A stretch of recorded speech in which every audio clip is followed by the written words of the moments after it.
Here you can hear us. I'll find out in 20 seconds.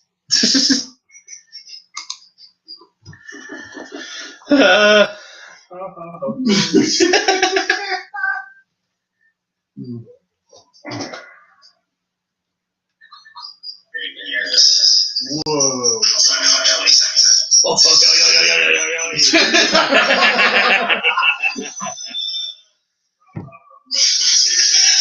is that both of you? Yeah. Okay. I was like, why is there that much of a delay? All right, cool. Just want to make sure. Yeah, are you your mic position right? Are you comfortable? What? Or your mic position, are you comfortable? I'm just gonna hold it. Yeah, that's what I'm saying. So yeah, no, this is fine. Can you hear me pretty well though? No, I have to reset everything. So do me a favor. Well, I mean, I can get closer. Is what I'm saying. I just don't want to block it in the shot. No, that's fine. Yeah, so I mean, unplug your mic. Unplug it. Yeah. All right. Okay. Here.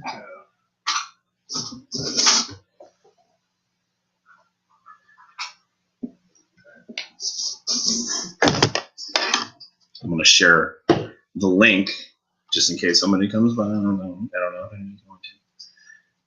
All right, plug it in quick. All right.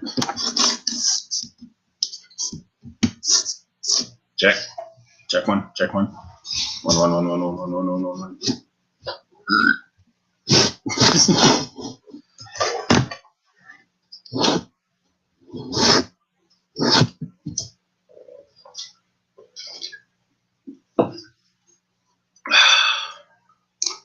That is a good beer.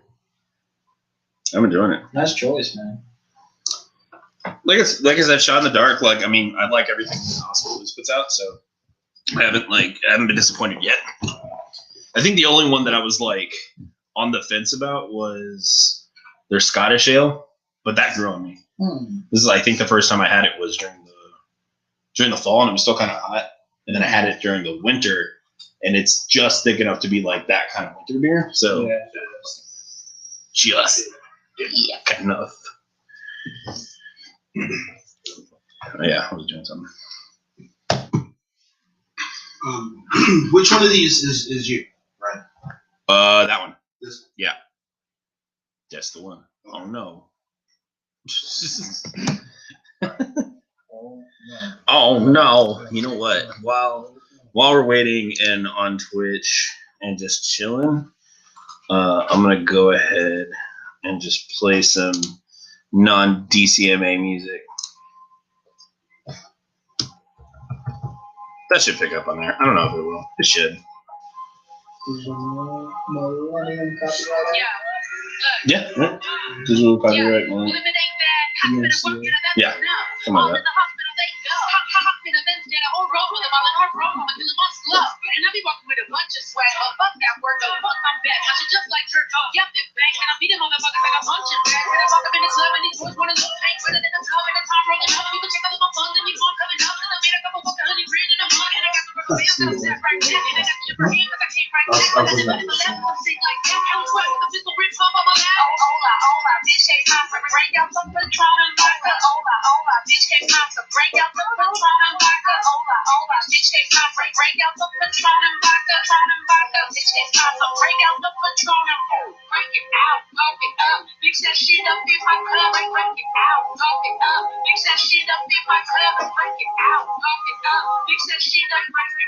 I don't know why I had to think of our link, even though I made the link or I made the account and I just logged on to it. Dumb.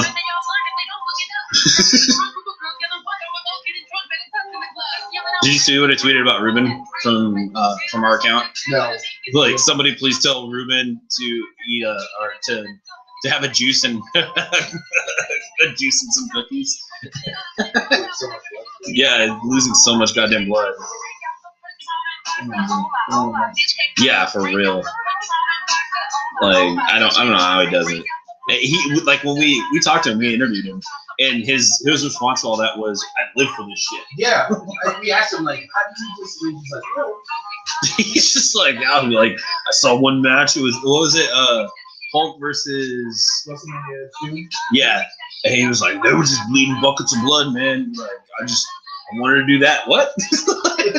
Every match, bro.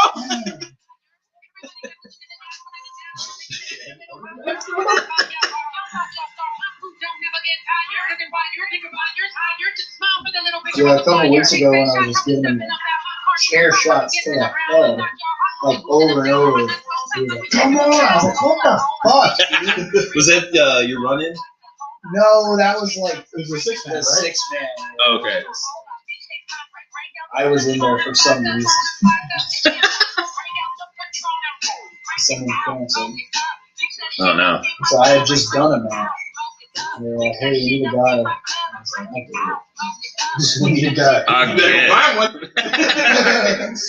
Get your ass on there. Everybody can unmute. I was never muted. Oh,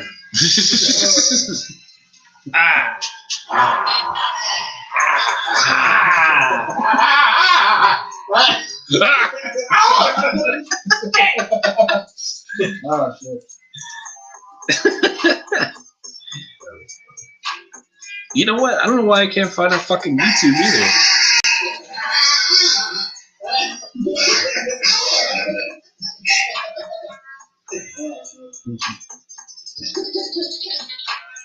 Alright, we're good. Are we? Are we? Are we though? Right?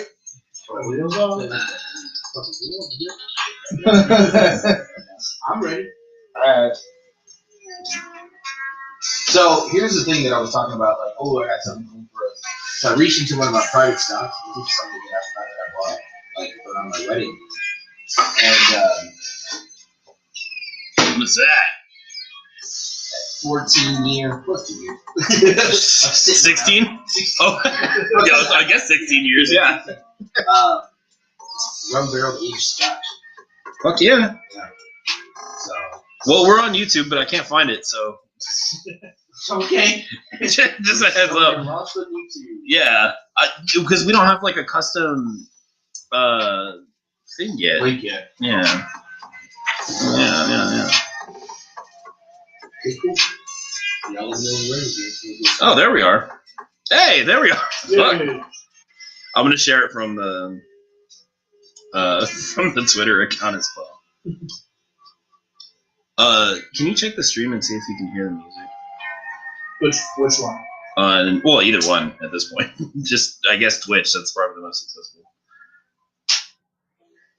And I'm actually gonna retweet it.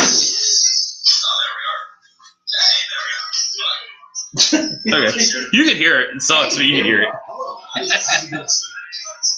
Yeah.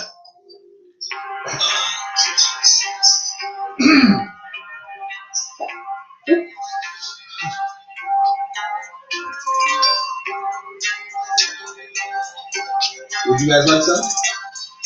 Yeah, man. I'm good for right now. I will definitely take them. Wait for it to be going. 100 milligrams. Oh, yeah. Oh, shit. Well, nah, man, I gotta be a little bit professional. Not really. Not on this spot. Lisa, I want some. Yeah. More? What's the other Right. Super classy. He said Newport. Man, Newport. Yeah. Losing. Okay.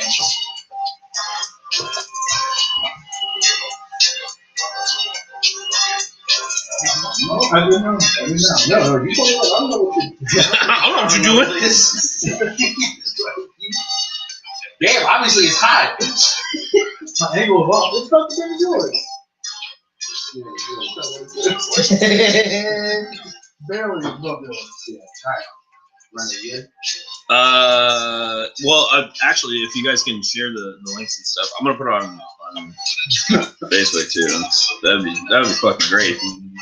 Which link do you Do YouTube because it's probably more accessible. I shared the Twitch, but that's hit or miss. But YouTube is more accessible for What's our YouTube? It's check the tweet. It should be on there.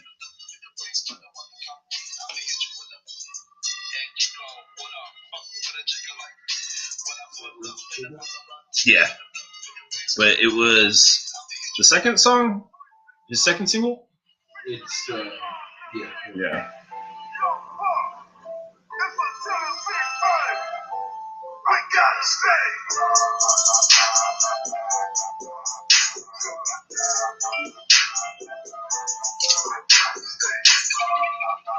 Are you on a time crunch? Not that I know of.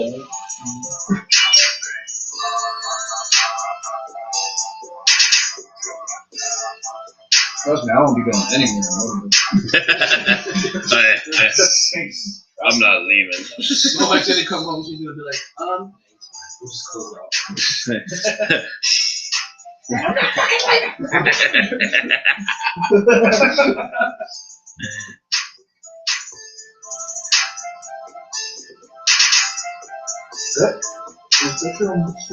Groovy. All right. Oh, yeah, you want black. Ah, son of a bitch! I'm gonna have to get up every so often. Yeah. They'll still hear us, but I'm gonna have to get up and fix it every so often. That sucks. Yeah, man. Let's do this. Let me turn off this here music. So you can pick me up on there pretty well? One more time? You can pick me up on there pretty well? Mm-hmm. Okay. Yeah, they usually kind of lay back, or like they lean back on the couch when they're recording, and the mics are usually like in the middle of the table. So. Oh, so you listen. Okay, just pull up a pants, do the rock, but Lean to it. lean back.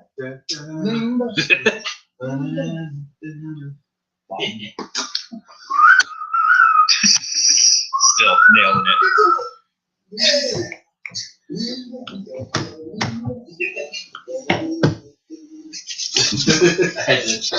I lost the diggies when I had to redo it. Damn. You want to kick it in, or you want me to do it? No, you do it. You host this week. I think I hosted last episode. Phone's on vibrate, boys. Yeah. Goddamn, yeah. This podcast is more professional than I used to be the guy that said it every episode. And Well, then you I know, stopped brother, I did have a podcast that reached 35,000 downloads. Well, shit. Did you? That's why I said, like, I didn't know more that. professional Yeah. than we are. It was with Cash Money Hooligan, Brock Baker. Oh, shit. We are going to have so much fun. Yeah. This is going to be fun. I'm excited for this. Yeah. 3, 2. Yo, what's going on, everybody? And welcome to another episode of the HighSpot Hangover Podcast. If you don't know who I am, well, damn it, that's your fault. It's your boy, Big Money, Christopher Hayes. And, you know, before we get into the introductions here, I just want to say something real quick. I am fucking geeking today at what we got going on. Yep. I'm so fucking excited to the point to where I've reached to the darkest nether regions of my liquor cabinet. This is Darkest Nethers. Hey, keep it clean, Mario. Of my liquor cabinet, and I pulled out something that I didn't think I was going to pull out until I had a child. But you know what? This podcast episode is more important than that. I pulled out the oldest scotch that I had and poured up for the big homie. Before we get into that, gentlemen, tell the people who you are. This is you first. You're closer. Oh, it's me. I'm not usually in this chair. My name is Mario TBD, and let you know that the TBD stands for Taco Bell Daddy sipping on Baja Blast. It's like everybody's SoundCloud like name now, or it's like 15 names, like they're or like 15 words thrown in like one name. It's a whole hashtag. Like, Yeah. people's rap names now are a whole hashtag. A whole fucking thing. It's ridiculous. What's going on, everybody? It's me. It's Ricky Asada, aka the Lothario, and man, I didn't know how that was gonna go over. Nichols could use this Rosetta Stone. I really feel like I'm super stoked about this scotch, man. Like it's not very often that I get to drink scotch. Maybe the last time I did wasn't here. No, you know what? It was here. Yeah, it was that Glenlivet that you have. But what was the occasion? Sponsorship. That was it. Yeah. And then I still have that Macallan that's still in the box right behind me right now. Oh shit, dude! You have like a stupid amount of not literally stupid. It's a crazy amount of scotch. Yeah. So that's gonna be a weird cut. Yeah. No, I have a lot of ridiculous amount of scotch. Yeah. It's for a good cause. Yep. My health. That is the opposite of what it is. Right? Fellas, how was your week? Yeah, Right? It's kind of hit or miss. Yeah, I mean, after the week before that we all had. Right. Yeah, the big freeze. Yeah. The big ice. I kind of like to view it as like a pretty decent vacation because I had a lot of bullshit going on. Yeah. To where I think the universe realized it. It's just, okay, we'll just stop everything. I was like, well, I didn't want that. I caught up on sleep, and then so that trailer that I've been editing, I got fresh eyes on it finally. Like I think I was just burnt out and I was real tired from just staring at the screen. I was making a lot of mistakes. Plus, I have problems with my iPad now, so I just got fresh eyes on it all over again, which was great. I'm close to finishing it. I want it to be perfect, so yeah. I sent y'all that one clip. Mm-hmm. That was obsolete 5 minutes later. and the crazy thing about it is that clip was so cinematically driven. It was beautiful.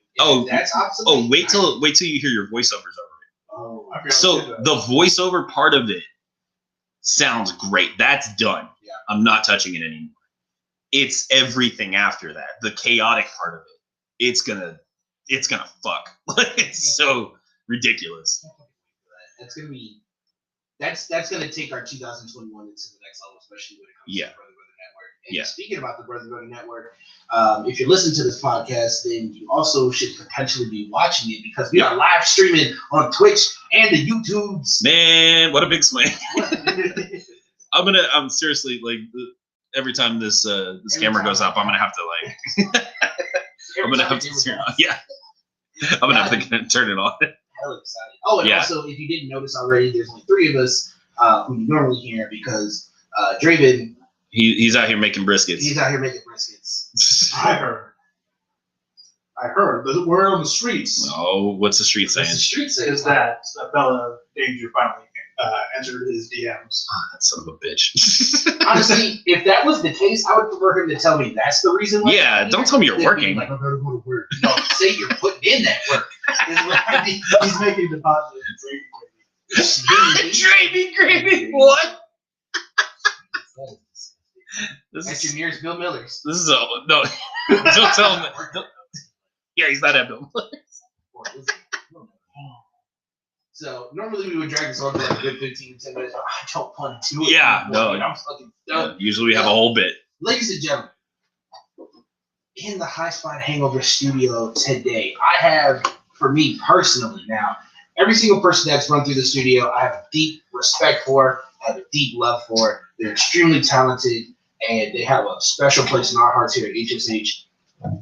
But as a fan, this guy resonates with me on a level that I don't think a lot of people realize. I don't even think he realizes it. And he's in my house. So I'm like, yo, this nigga's in here. He's here. So I'm not gonna keep it anymore. There's another reason why I brought up the scotch today in the studio.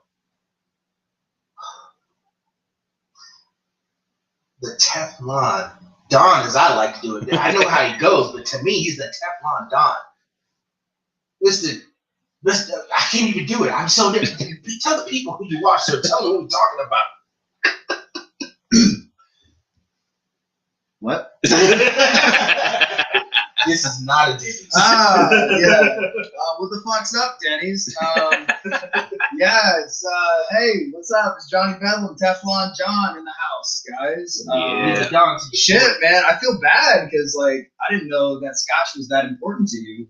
So like, and I feel bad that I didn't get a glass. So like, pour me one of them glasses. Fuck yeah, somebody get this man a glass. Yeah, There you man, go. There you go. I just felt like a real dick. Like after you said all that, like it's like, man, like I love you more than my child. Like, and I was like, okay, shoot, man. Like talk about hospitality, bro. Like, shoot. We roll the red carpet out here when you come into the HSA studio, and I hope that you feel it. Brother, thank you so much for being here. Oh yeah, absolutely, man. This is I mean, I think this is legit. Like besides the podcast that I did back in the day, this is like my first interview. Like the first interview that yeah, let's just say that. Yeah. Let's say it's the first one that Johnny Bedlam has ever done. But like, Okay. My shoot self brother has done one for one that was way back in the day, which led into one called the Be Someone podcast out in Houston, which is ran by a guy named Chris Ortiz. Shout out to Coach Ortiz, man. He's a children's author / jiu-jitsu coach / girls basketball coach out in the Woodlands. Man, I got to train with this dude. He's a black belt in Gracie Barra Jiu-Jitsu. Wow. Dope dude all around, like one of the best human beings that I've met in the wrestling business. And he's not even in the wrestling business. So it's like, it's he's a really cool guy. I'll put over Chris to anybody any day. But yeah, man, this is like my first in the biz interview, brother. So it's like, hey, what's your first impression of Yeah. HSA studio? Like, how do you? It's very nice. Yeah, man. No, like I walked in and I saw all the shit you got on the wall, and it's like, man, these are my people. Like, well, it's just like, man, like just, I mean, from the pops and the belts and the artwork down here, like, just like you guys have your own thing, man. Like you guys have a vibe in this little, I don't know how big this little space is, but it's like, this little space is like this, this is all of y'all. Yeah. Like this is all I can totally tell from right off the bat from the moment I stepped in. Like this is you guys. Like this is Ryan and Mario, Ian. Like this. Shoot, are we supposed to kayfabe that? I mean, that would be nice. Kayfabe that? No, it's all good. I mean, All right. Yeah. Many times we let it slip and deep so Usually we're like many more beers or whiskeys in, Ah, and then we just start okay, breaking man. kayfabe. Well, shoot, like you guys treated me right and treated me right. So yeah, man, let's get this thing on the road, brother. Fuck yeah, man. That's my real name. My shoot name, brother. Yeah, definitely appreciate you being here, man. And of course, we're gonna get into it. This is probably another one of the long ones, man. Yeah. We're having a good time. So, first off, right, we'll just get into like kind of the generals of it. We always have to ask, Yeah, like the stuff that the Yes. typical like. Yes. Oh. and then we'll get into what like. Of course, yes. Fire away. So, how long have you been wrestling, brother? So right now, actually next month will be my 3-year anniversary of what I consider like my first match. Okay. I had one, my first like actual match was a squash match with Big Sean Studd out of Booker T's Reality of Wrestling, where I got my start. And it was 6 months after I had started training, and they just said, how squash matches. Go out there and get your ass beat. Do a good job. Take your bobs. Yeah, man. Yeah. And Sean was real cool about it. And took care of me.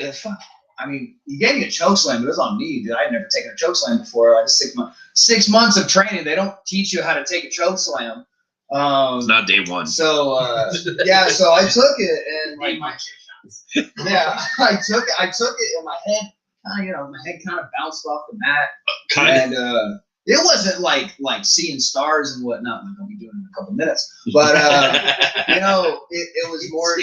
It was just more like bam, and I was like, that sucked. Okay, and so props to my aunt and uncle out in Houston, because long story short, like I needed a place to live. Okay, you know what? So that's something through the whispers of like people who know you. Yeah. That's one of the things that is like an interesting part about you. So if you could, leading up to the time that you decided to train at Booker T's school, what was going on? So I had just started college at UTSA for schooling. Just I just was Much already. No. I was just hanging out. No. Yeah, so I started going to college. I graduated high school summer 16. And I was in my freshman year of college at UTSA. I was studying for psychology with a minor in communications, which I just got my bachelor's in last May. Congratulations. Hell yeah. Hell yeah. I have yet to put it to use, but we'll see. I mean, some would say that what you do in the race. That's true. Yeah. So the whole reason, honestly, like this is a little bit of a tangent, but the whole reason that I picked psychology was because I wanted to learn like behavioral psych. Mm-hmm. So behavioral psych is basically all the stuff that you hear about Pavlov and dogs, where it was like classical and operative conditioning. Yeah. But I never got a behavioral psych class in college. So I was like, why the hell am I studying psych? Right. Like, you know, it was just a bunch of research. It was a bunch of bullshit. Like I was like, fuck, you know, like why am I studying this? And so like I started doing communication stuff. I started doing like public speaking, interpersonal communication. I took like screenwriting classes. I took classes about like how one was called literature to film. So it was basically like books that got adapted into movies and like how you took a book and made it into a movie. I wrote one feature-length screenplay and one short film screenplay for separate classes. Do you still have those? No, I don't. So yeah, well, like one of the things was like I had a laptop, and then as I was writing one of the screenplays, the laptop died, and so I was using like Final Draft and whatnot. Oh shit! And like I needed it. I had to start from scratch, and it was like 2 days before the deadline. And so I like hustled and bustled and whatnot, and then like I got it printed out, turned it in. So I had the email saved, right? And then one of my friends was like, "Hey, save it for my sister because she's like a film student and she wants to read it." And so I was like, "Okay, cool." And I had it in my email, and I accidentally scrolled like too far on the email, and I deleted it. And I was like, "Ah, no! Like, where did it go? Like you covered from the trash." It wasn't in the trash, dude. Like it was like I was like, "Oh man, well there goes that A that I got." You know, it's whatever. Yeah. But where was I? Okay, yeah. So like, yeah, I took some communication classes, and then I was more like, this is more up my alley. So I mean, if I ever do go back and get the master's, I'd switch it. But then back to your original question, I was starting college my freshman year. I do apologize real quick. This is always something that I like to ask, like psychology students. And a devastation needs to go back to school for psych as well. Is he? Yeah. How do I not know that? Well, you said it a couple times. You know how you Yeah. What's your take on nature versus nurture? Ooh, that's a good question. Honestly, I think that biologically there are things that can be passed down through like genetics and stuff like that, and you know you can't take away from like science, because like to me like science is regardless of like religious beliefs and whatnot, science like has a base in facts. You know, it has a basis that it's like, okay, like the proof is right there. You can't argue with it. Right. You know, especially with stuff like genetics. I mean, like I'm not going to be the guy to tell you that I know everything about science or biology or any like DNA shit, right? But there are some things that can be passed down, but I think a lot of the things that we tend to view as harmful, or we tend to view as like contradictory to the American way of living, a lot of that has to do with the environment that a person is brought into. So like say like if a guy smokes weed, right? If a guy smokes weed and his family is very low income on a bad side of town, his chances of, I guess, weed being a gateway drug to other things is probably more higher than a guy who wasn't introduced to weed until he was like 18, right, or wasn't introduced to weed until he was like 21, 22, where he was already responsible. Maybe his family was higher in income. Maybe he got to go to college, and like it's two guys smoking weed, but the way they got there is totally different.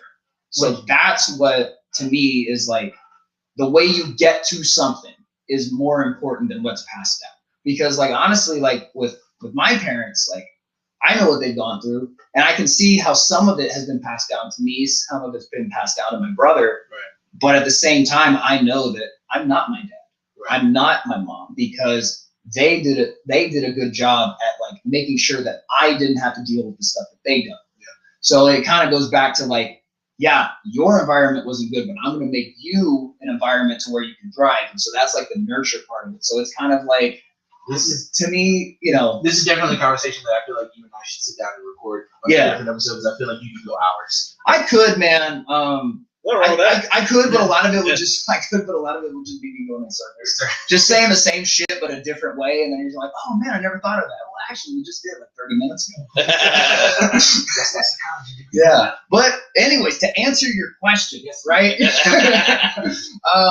So I was studying in college and whatnot, and I was originally gonna go to Funaki school here in San Antonio because I didn't really want to relocate. I had already gotten a scholarship to UTSA, so I was like, I was living. I had the world ahead of me, right? Funaki never answered his phone, so it was like I kept getting this voicemail. It was in Japanese too, and I didn't know like what it was saying, and so I was like, hi, like I'm here. I'm calling about the wrestling. And so like I left them a message. They never called back, and I was like, okay, well, Funaki's a no-go. So I mean, I had always kind of kept an eye on Booker T's school out in Houston, you know, because I think like in middle school, that's when I started like looking up like wrestling schools and like how to get in wrestling and whatnot. Yeah. So it wasn't just like an overnight decision that I wanted to do it. It was something that I was like, okay, like I planned everything, like growing up, I planned everything to eventually be in the wrestling business. Oh, wow. You know, so your family's like a wrestling family in the sense of like they're fans. And yeah, my dad's been a fan ever since like the Putski days. You know, Ivan Putski's one of his favorites. He loves like Superstar Billy Graham, Jesse Ventura, guys that were, you know, that fit his brand of like humor and brand of like presentation. He's a sucker for a good eye poke, you know, or a back rake. He loves that shit. And from what you were telling us earlier about your dad before we got on the air, it makes sense. Yeah, those it does. Wrestlers that yeah. And so yeah, like he was into it. My brother was also into it when, you know, he was younger. He eventually like kind of grew out of it. But me and him would play like the video games when I was real young, and he was like middle school, high school age, and that really like kind of, because when we were growing up, my parents are very devout Christians, and you know, like we weren't allowed to watch wrestling in the mid 2000s for obvious reasons. Yeah. You know, and so we would kind of like that. I remember when I was like 5 years old, I would sneak like in this wall, like sneak against this wall. My dad would be watching Raw, right? And I'd sneak against the wall and I'd like try to peek at it, like as if he couldn't fucking see me like right there. Yeah. You know? And so it was like, yeah, it was kind of hard to like watch wrestling in my house, but eventually like I think the video games kind of brought it back. And then we were so enthralled with like the video. I think the first one that we ever played was Shut Your Mouth. Oh, right. And dude, you could literally do anything in that game. And I was like, this is the coolest thing ever. Like, you know, like a 2-year season mode, you know, you could jump off the fist. And then the next one that we really got into was SBR07. And that's the one where I was like, that's where everybody this is dope. Like, you know, and so I started like watching it more. Whenever I was at my grandma's house, I would watch it a lot because my parents weren't there. And like anytime I would watch it at my house, if my parent would come into the room, I just hit the previous channel button. You know, like, I'd just be like, hey, yeah, I'm watching Saw. Oh no, yeah, I'm watching. No, yeah, man. So like my family's kind of been fans of the wrestling world ever since I was born. And so you know, like going back to the original story, I keep doing that. It's all right. I mean, Okay, this yeah. is literally the place for that. All right, cool. Yeah. So yeah, like I'd always kept an eye on Booker School, and you know, I was a little skeptical about relocating and whatnot, because I mean, like, it's not just like you can pack your bags and go. Like, a lot of people are like, oh, if you have a dream, go chase it. But it's like, okay, but I need means to get there. Yeah. You know, and I'm 19 at the time, or actually 18 at the time. I'm 18. I'm like, I don't know about like, paying rent, or, you know, I barely had a job. I had just quit my high school job, so I was kind of like going off the graduation party money. Yeah. So like Booker's had a day-long camp where you could go in and you can kind of see if wrestling was for you. And long story short, I ended up going. I won the whole thing, and when I won it, I got my first 2 months of training on the house at Books, which like to me was like, oh, like, okay, cool. And like Booker was like, yeah, man, yeah, kid, see something in you, you know? It's raw, but it's there. It's You know, it was like, and like I'll get into my book stories, like, man, but like Book, I'll say this about Book, man, everything that you see on TV, that is Booker. Like, yeah. And I'm so happy to know that. He is the way that he presents himself on TV, like he, like 100%, that is Booker T. Like that, like, and I was so blown back by it that I was just like, yo, man, like this guy is like legitimately like the way he is, like how he presents himself. And I always thought that was the dopest thing too. You know, I will never trash Book, Reality of Wrestling, like any of the guys there. I'll never say a bad word about that place, because to me, like, that's home to me. God damn it, I told you to turn your phone It off. wasn't me. It wasn't me. Yeah, It was that guy over there with a wife. So I'll never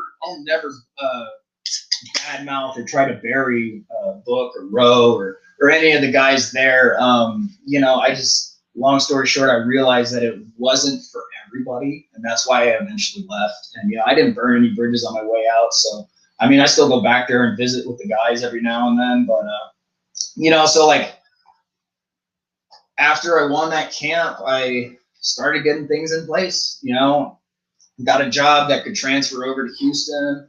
I visited U of H during spring break that year. I got accepted into U of H and just transferred over there. And then like the last step was finding a place to live. And my aunt and uncle had lived in like the Pasadena Clear Lake area for like years at that point. And so I just went up to him. I was like, hey, you know, I'm thinking about doing this this wrestling thing. Do you mind if like I just stay here for 6 months and just kind of get my feet, and when I'm ready, just find a place for myself, and and they were all for it. 6 months ended up turning into 2 years, you know, and like props to them, dude. Like like honestly, if it wasn't for them, I couldn't have done it, you know, because like I had no money. Yeah. I had absolutely no money to find my own place. And, you know, my aunt and uncle, who are not my blood parents, you know, who are not like, you know, they have no obligation to take care of me. Like they did, you know, and that's something that I admire. You know, you hear all these people talk about like the guardian angels that they have on their way to wherever they go. And like those two were it for me. You know, like I literally could not have done any of this wrestling stuff without them. And, you know, I invited them to my first match just because like they were that important to me. Yeah. You know, and my aunt has the video of my first match. She's cracking up when I get that choke slam. Man, like she like I hit and you can hear her go. I'm like, all right, like, well, I'm glad you enjoyed it. So I mean, yeah, like I summer of 17 is when I moved to Houston and I started training and whatnot at Booker's. I was trained mostly by guys like Brian Davidson, JJ Nice. Blake, Rob Barnes was another one. Guys that I like to throw in there that weren't actually like considered trainers. Were guys like Rex Andrews, who would Rex would say something in a certain way and it would just be like, oh, that's what I'm supposed to do. Okay, cool. But the one that I say is like the guy who trained me is Gino Medina. Gino probably taught me more in-ring wise than any of the other guys. The other guys kind of were more useful for like how to work with the business and like how to work with promoters, how to present yourself, how to be smart about where you go. Like Ryan taught me a whole lot of things about, how to come off as, like a professional, like even just the stuff that you wear to the arena. Like when you show up to a show for the first time, like if you're in $10 sweats and a baggy t-shirt, like no one gives a fuck. Yeah. Right. But if you show up and you've got a little bit of drip with you, like they'll be like, oh shit, who's this guy? Like, all right, and Ryan also told me that one of the things that I keep with me that Ryan told me, two things. There was one point where I was like, man, Ryan, like I really feel like I can get on the show. Like, I really feel like my promos are strong. And like, I really feel like, I could do something. And Ryan, it was in a parking lot. Ryan just looked at me. He's like, calm down, you'll be fine. Like, just remember that the best part about the journey of wrestling is the journey, and there's not a reason that you have to get somewhere so fast.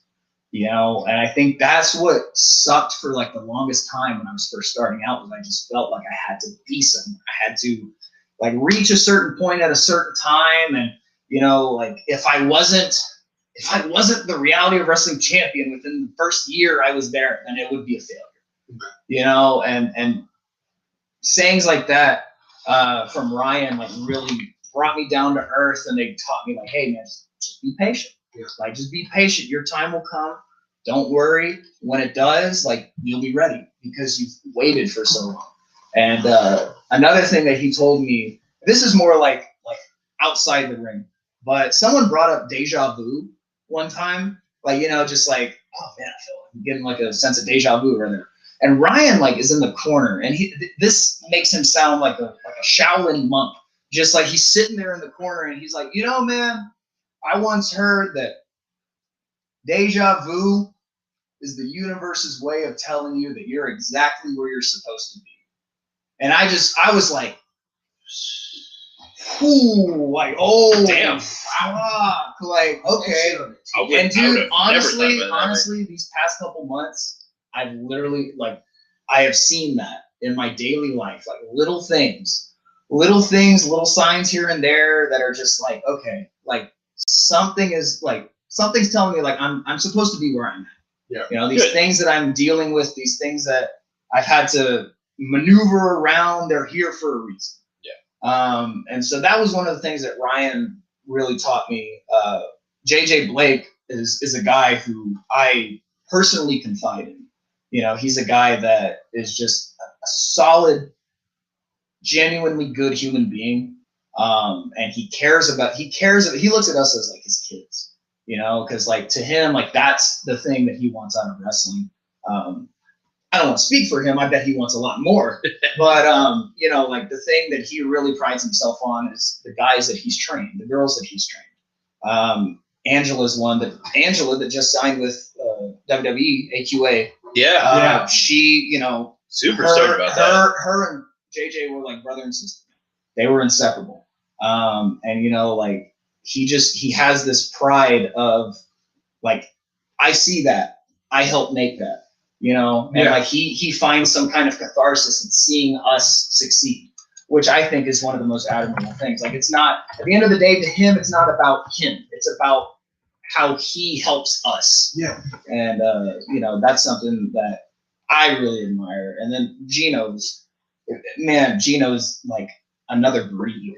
Dude, he's so slick. He's so smooth. Like, he's got grace, I think is the word. Like when he moves in the ring, the way that he does his stuff, he's got grace. He's got grace that a lot of people don't have. And it really sets him apart. I know he's got we're filming this on the night that he wrestles Chris Bay out in Houston for New Texas. Man, what a fucking, goddamn. And hey, while we're on it, shout out to all the boys at New Texas. putting on a show tonight. Shout out to Ruben Steele out in Florida, who's losing like buckets of blood right now.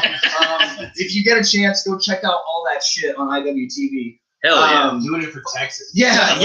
What a way to fucking represent Texas. Like, we knew that there was violence in Texas, but like, not everybody else knows that there's violence in Texas. Like, You know now. yeah. People on Twitter are like, really? Yeah. Damn. Yeah, like it's cool to see that people like he wasn't trending, but he was like people were talking about him, like, oh, I'm so excited for him, and then like, who is this guy? Like, that's fucking awesome. Yeah, man. But anyways, like, yeah, those were the guys that I really considered like my trainers. Booker, of course, was like, it was weird because Booker would like show face because he was still Booker T. Like, he still had to go do commentary, or he had to make appearances. He had to fly out to different cities, so he wasn't there all the time, which I mean is totally understandable. You got to pay the bills, you got to do what you got to do. You're still signed to a contract. Hey, man, like, go do you. Like, this is your place. You can do whatever you want, honestly. Yeah. But Book would always drop those little nuggets of wisdom, and you would hear it. He'd do film studies with Book. Like, we'd watch Booker's matches, and he'd be like, see how I did that shit right there? You know, like he's another breed, man. Book is like, if anybody is Teflon, it's Book. Like, just like he's a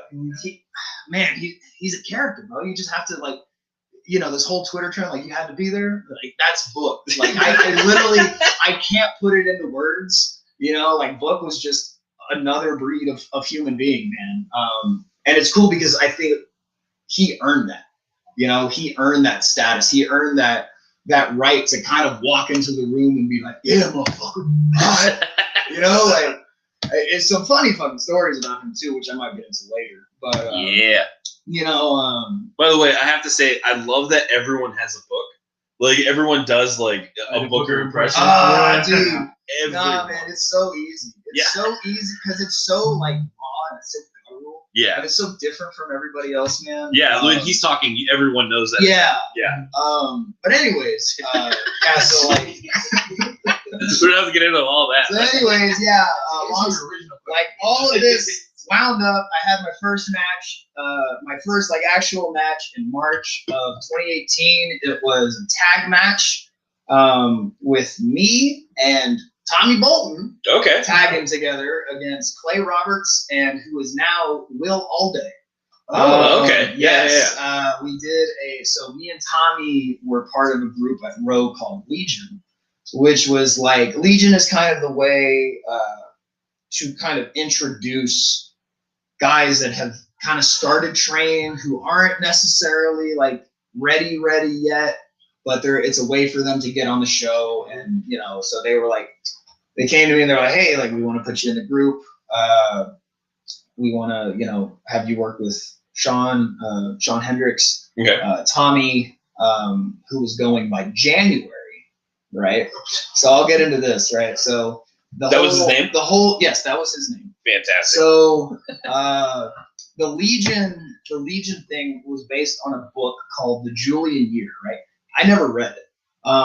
But it was like sponsored, and that's what like the Legion thing was based off of. And I think it was Sean's idea. I'm not too sure. But so Booker had the idea to name us after the months of the Julian year, right? And so Tommy joined first, and he was January. I joined after Tommy, so I was February. Exactly. Yes. All right. And so we were like then the next day. So the end of that match was Alday joined Legion, which he hates, by the way. Alday hates the fact that he was ever a part of Legion. He'll never like he'll just kayfabe it. He'll be like, nah, I wasn't part of that shit. Like, you know, I know what you're talking about. Yeah, like he was March, and so like we were like, yo, man, we're getting April next month. Could we get a girl? Like, just like we were thinking of like cool ideas, like April be a girl, or like June or something, like, you know, just like, and we didn't get any more members. so it was only the first 3 months. And I did the Legion stuff for about a year. And honestly, dude, that was some of the most fun I've had working with a group of people. Like, Sean Hendricks is one of the funniest human beings I've ever met.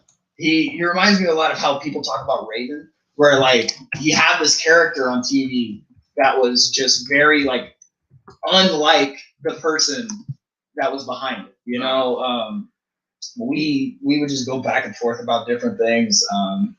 I have a Undertaker impression that I'm not going to do on here, and it would just crack Sean up so much, man. Like I took pride in trying to pop Sean Hendricks as much as I possibly could, and to this day, man, like whenever I go and visit and I see him, like we just shoot the shit, man. Like he's one of the guys that I really enjoy being around in wrestling, and so I did that for about a year, and then I was kind of fizzling out of Row, and I was, I had already made the decision. It was in January of 19. I was like, you know what, man, like there's just some shit going on with me to where I need to go back home. I need to kind of get my bearings personally. And, I had to kind of just take a step back, and I was like, I realized, like, hey man, like books is a great place, but it's not for me, and to me, man, that's something that a lot of people have to find, is that like not every place is going to be right for you. Even if it's a great place, like you are an individual. You need to find the ones that fit you, where you have something to grab, they give you the opportunity. And books did give me an opportunity, but I could see the writing on the wall. I could see like how things were going, and I was like, okay, I think it's the best thing for me to leave. And, I had talked to Kevin Bernhardt, who is one of the best producers in maybe the country. He edits that show all by himself. He, makes sure that everything is like tick for tack, pristine, like top grade, top notch. Like props to Kevin, man. Like without him. That's one dude that does it? Yes. Holy shit. That's a good show. Without Kevin Bernhardt, reality of wrestling would not exist. Yeah. That's a good show. So, like, it's shot so well. So I talked to Kevin, and I was like, hey man, like I need to go home. I need to go home. I can give you these last 5 months, because I was really trying to finish out the school year, because I was still at U of H. Yeah. And so I was like, I can give you till May, and then once May hits, I think it's time for me to leave, And Kevin was all for it, man. Like he didn't mind it at all. He wanted me to go do my thing. Maybe he was just kayfabing me and trying to get me the fuck out of there. But no, man, Kevin was all cool with it, and I had let some of the guys know, and then I moved back home, and a year before that, I had started working with a company out here called Heavy Metal Wrestling. Who's that? And we don't know her. And so I had Dunbar, like, as a contact in San Antonio, and I was like, hey man, I'm gonna be relocating back down here to San Antonio. I know you guys do the weeklies. If you ever need me for anything, like, I'm totally down to do them. Just to get, because I considered that like my training. Like that was like reps for me, and I got to get in there with guys like Great Scott, Mike Dell, Great Scott, Mike Dell, Ruben Steele, and of course Joe DeMero. Like these guys that I would have never touched if I was still in Houston. Like if I had stayed in Houston, there were guys that I really wanted to work, but I just couldn't, because I was all the way out there and they were all the way over here. So, I started doing the Thunders, and I started really getting like a groove. Like that's where they brought me in as kind of like a hometown white meat, baby face, like, hey, like, here we go. If you watch some of those Thunders, like it is totally different from what I'm doing now. I had like space pattern undies, or space pattern trunks with like just galaxy print all over, and I'd come out and be like, yeah, oh yeah. But like I had kind of run the course with that, and it was weird because it was only like 3 months of doing that, and I was so like, okay, they want me to, Dunbar was like, hey, like, we want to turn you heel and work my dill. And I was like, okay, how would I do that?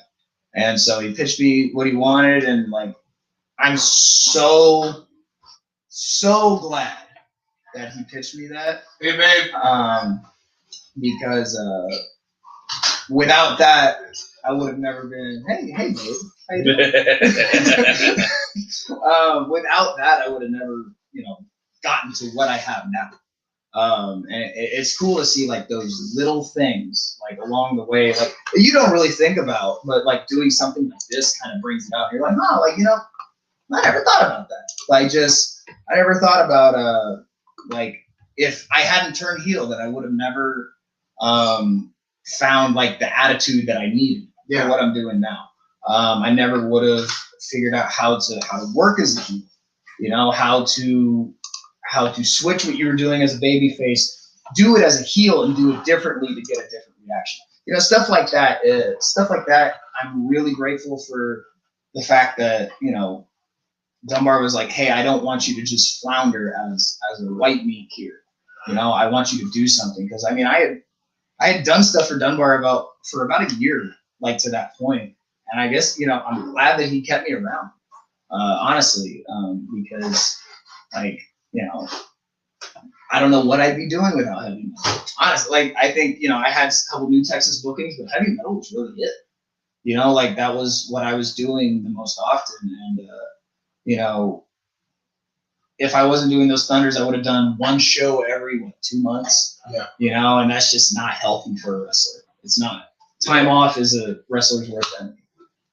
So in the structure. Go ahead and ask the question, man. I'm sorry. No, we need to. No, like that's actually the point of us being here, is that like we want to hear everything. You gave us everything we wanted to hear. Like, you may or may not know this. Like when you come to see when we do our podcast and somebody comes to the studio, like we don't want to sit here about like, oh yeah, everything was great. So like, no, tell us the shit. Yeah, we want to hear the shit. Yeah. Like that's our whole gimmick.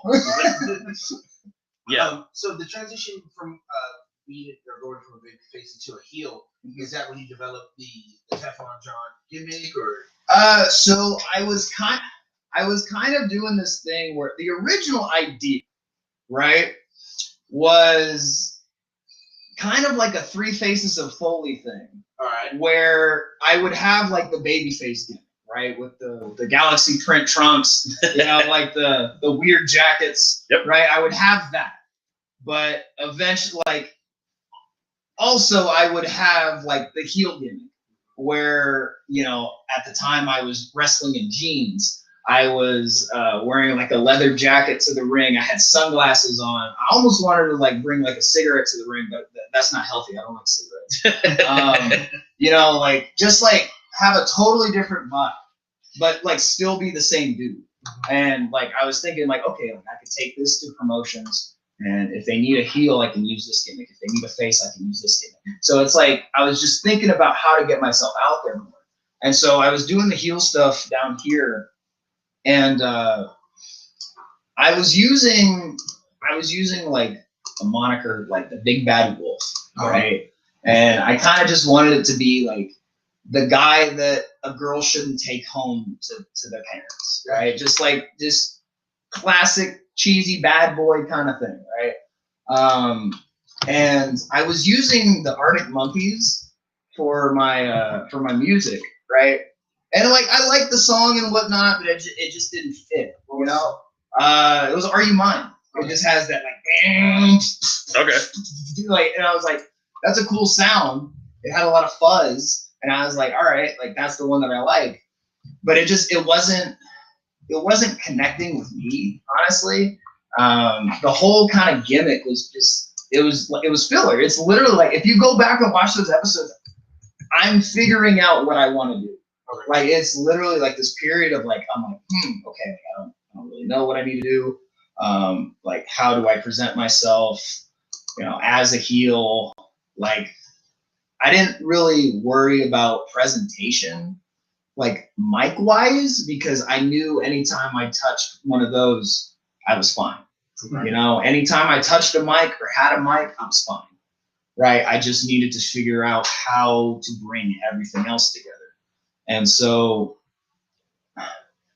I think it was the second to last taping of Thunder. I was in the gym. I was in my CrossFit gym, and we Sorry, man. I hit my beer behind my mic for some reason. Dropped it like an idiot. Take him home. Just drop the mic. I was in my gym. So yeah, it was the second to last Thunder taping, and I was in my CrossFit gym, and I was like we just had like a Southern hip hop playlist on shuffle, right? And so I was just sitting there in the gym, and then I just heard Paul Wall's "Break 'Em Off." Yeah. And I heard the and I was just sat there, and I was like just bobbing my head, and I was like, okay, like this is who is this? This is really cool. Like, yeah, I literally asked because one of my coaches is from Houston, and I was like, Mitch, like, what's that song that goes like wah wah wah? And he was like, which I mean, if you're from Texas, you can do that and be like, oh yeah, I know what you're talking about. But he couldn't remember, right? And so like I looked through Apple Music and shit, and I was like, Siri, okay. what song goes blah blah blah? Like I was like, I connected it because of the Riff Raff song. He says that in a Riff Raff song, and I was like, okay, Paul Wall said it. Let me look at Paul Wall's catalog, and I was like, oh, he has a song called "Break 'Em Off." And it was that one, and I was like, okay.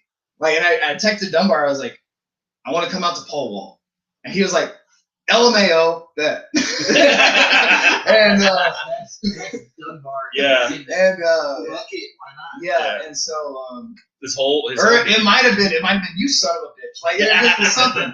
But so I used it on that taping, right? And I came out, and it was me and Joe DeMero actually teaming up after we had like a rivalry with a ladder match and everything. So we were teaming up, and as the music hit, and I popped out of the curtain, me and Joe had this stare down, right? And I'm looking at Joe, like camera's right here, right? But out of the corner of my eye, I can see people in the crowd going, right?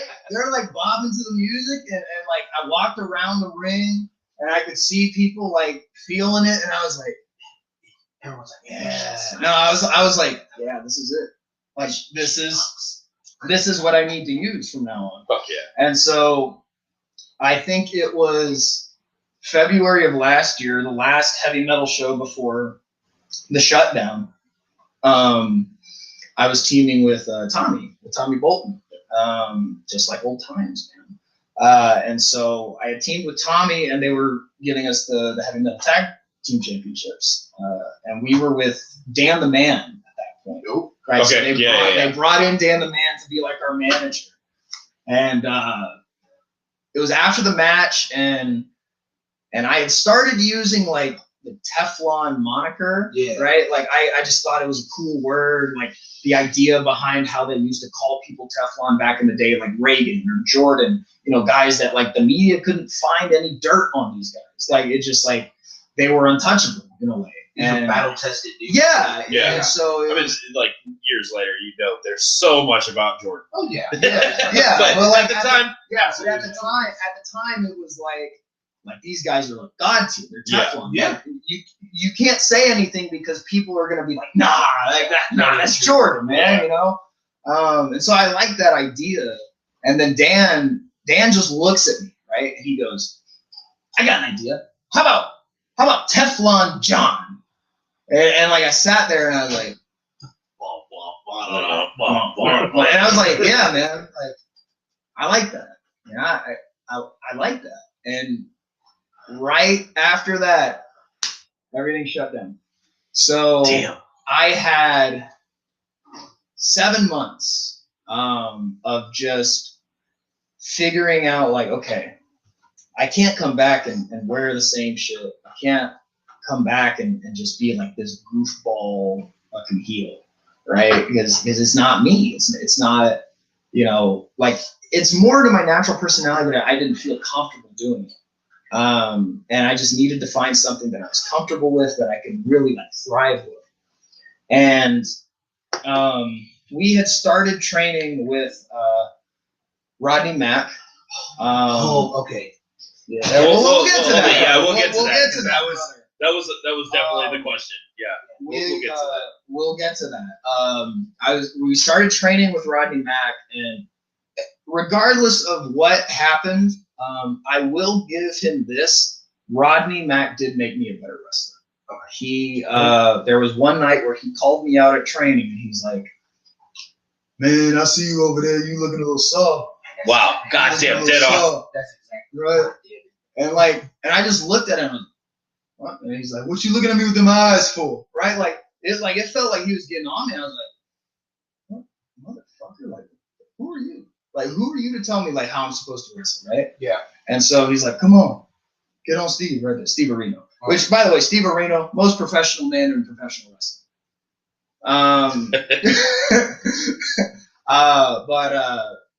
Yeah, and then so I got Steve in a front face lock, and there was just something about that exchange where I just felt totally different. I felt so different. I was aggressive. Everything I did felt tighter. I felt more like an animal, you know. And I think to this day, people see that change. People see that of like, oh no, you've got intensity now. Like that's the one thing that people point out is like you've got intensity now that you didn't have a year ago. And I do attribute that a little bit to Rodney. So do you think it was because he was kind of like picking at you a little bit and that opened you up? I think it was just the coaching method of like, hey, I know you've got something more. He didn't think that I was giving it to him, and he wanted me to give it to him, and I did. Yeah. So the reason I ask is because we actually watched, and I'm not going to say who he's talking about, but we did watch a practice, we were watching training going on, and it was actually surprising. We didn't know we were going to walk in on a training. We were just checking out. We were allowed to stay for it. We were just there at the Fortress, right? Yeah. And so I might have been there. I think I remember that. Yeah. So you might have been there. So Rodney was getting on someone and was like, no, you got to attack it this way, and then they didn't do it, and then you just see that kind of slow head shake, disappointed coach. Yeah. But I don't know if that was like a coaching tactic to you need to do better, or like. Yeah, man. I think it was.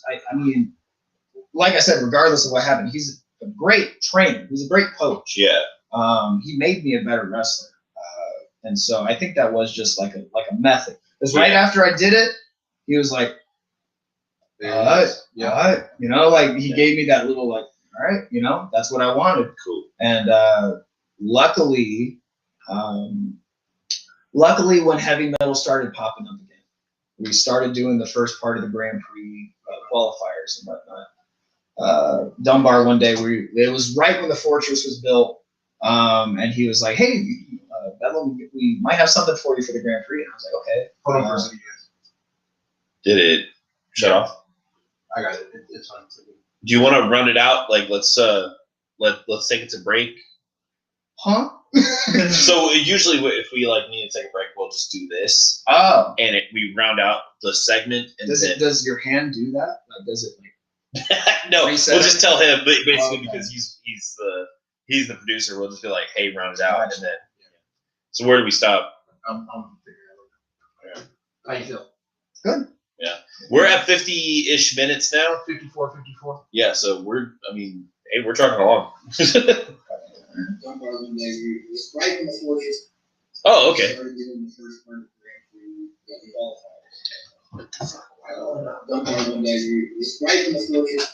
Okay, so that's a good way to put it. If you want to take a minute to stretch real quick, or yeah. No, I'm good, man. I'm honestly, I'm good. I'm gonna go to the bathroom. Yeah, but yeah, we'll take that moment to do that. I'm going to speak to my wife. Oh shit! Out you go. Hey, be careful with all of this. Is there high court? It's a fucking minefield. Yeah. Hey, how are you? Oh shit! This is a minefield. Okay, well, go ahead, Mario. How's your mom? Is she ready? Yeah, pretty much. I was actually I showed Ian this, but so With a table or? Yeah, I probably not. She is a little bit farther. She had a time made for me. I'm not all about it just yet. He said it was cool. So yeah, right. It's very spurs. That was what the idea was. I was like, hey, so You need anything? if you're letting I'm me good, like Water, you good? These are good, not for show. Yeah. Nah, I'm all right for right now. Hey, do people just get to see me chill on the couch? Pretty much. Sweet. That's great. Now that other people, yeah, I was gonna say now that other people are kind of like cool about it. It's super cool. And I mean, I would get on the other side too. Yeah, I'm actually, you know what? Because honestly, we're not really picking up Ryan from his mic as much Yeah. anyway. We're picking it up from everyone else's. Okay. So we're just leaving it like that. Gotcha. What are we wearing? Cowboy hat, but I'm wearing like brand clothes. You like it? Huh? No, I'm just waving at the camera, man. Everybody. I'm just kind of chilling here, man. You know, it's whatever. It's fine. Casting cats with Yeah. bad luck. Yeah, I'm Yes, probably sir. like I'm gonna wear. She even told me like you don't have to wear the boots the whole night. Like, yeah, we'll see. There's no comments. Hello. But yeah, I was like, yeah, we'll see if I change or whatever. Still, like, I'm glad that other people saw that I was like, oh, that's dope. No, it's super fun. You should bring that. Yeah, I mean, maybe I just go.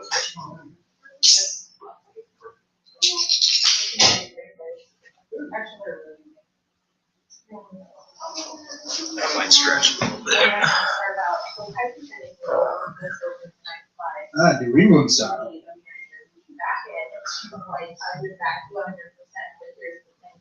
Like you want to be when you're so close to it.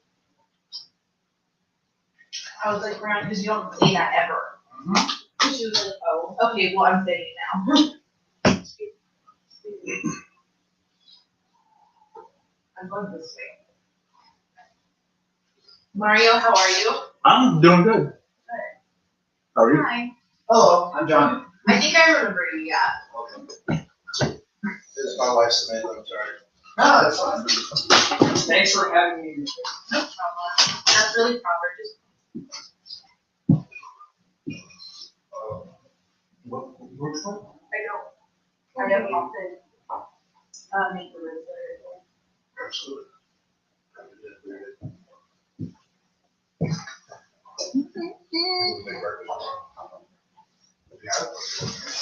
Are you going to them? No.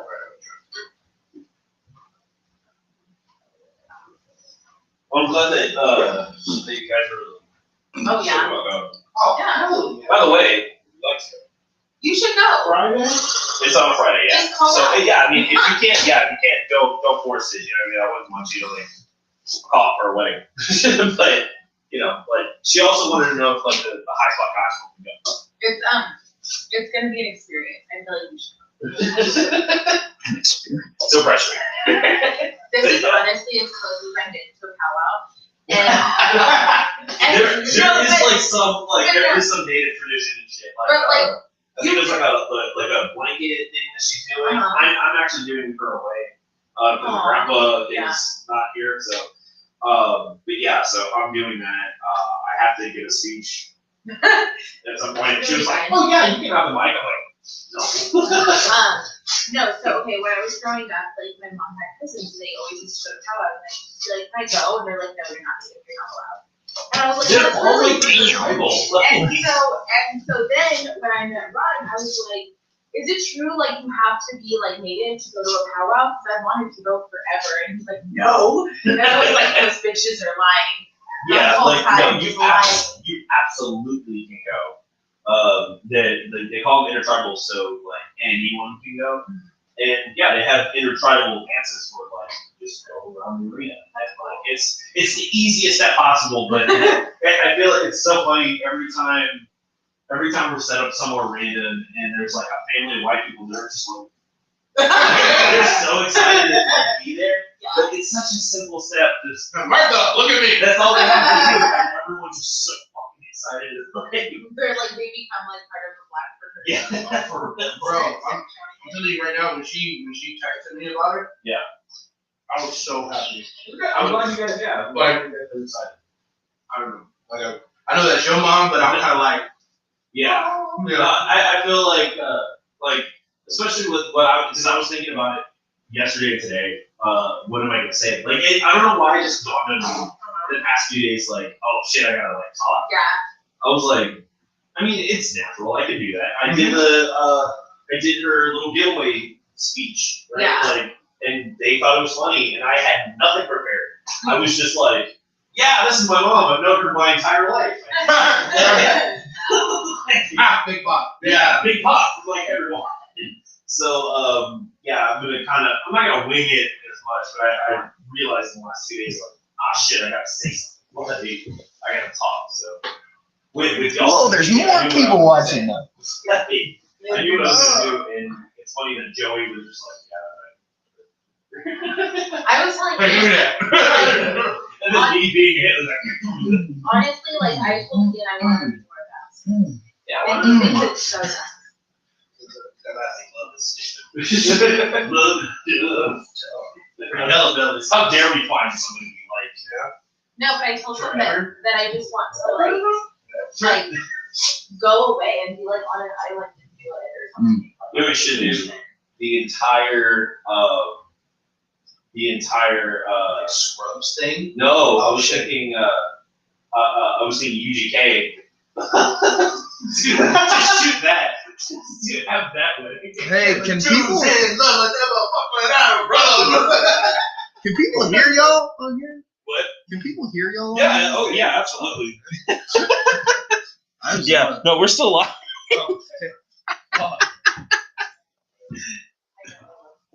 Honestly, Mario, you should totally go. Let me see the best. Yeah, just go with that. Well, let me see back. Yeah, because also like you have to like make money for bills and stuff. So if you can't, it's fine. But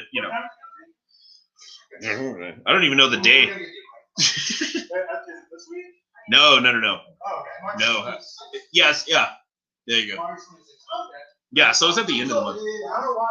But we were also talking about going to the valley too. No, we're also talking about going to the valley too. So yeah, so I don't want to like put it on you twice. Nope, don't hear that. Yeah, No one on camera heard that. I will be attending all this. Oh. Mandatory to me. You do what? No one on camera heard that. I will be attending all mandatory days of work. I have a spotless attendance record. Sick time was that? Sick time. Never heard of it. I don't know her.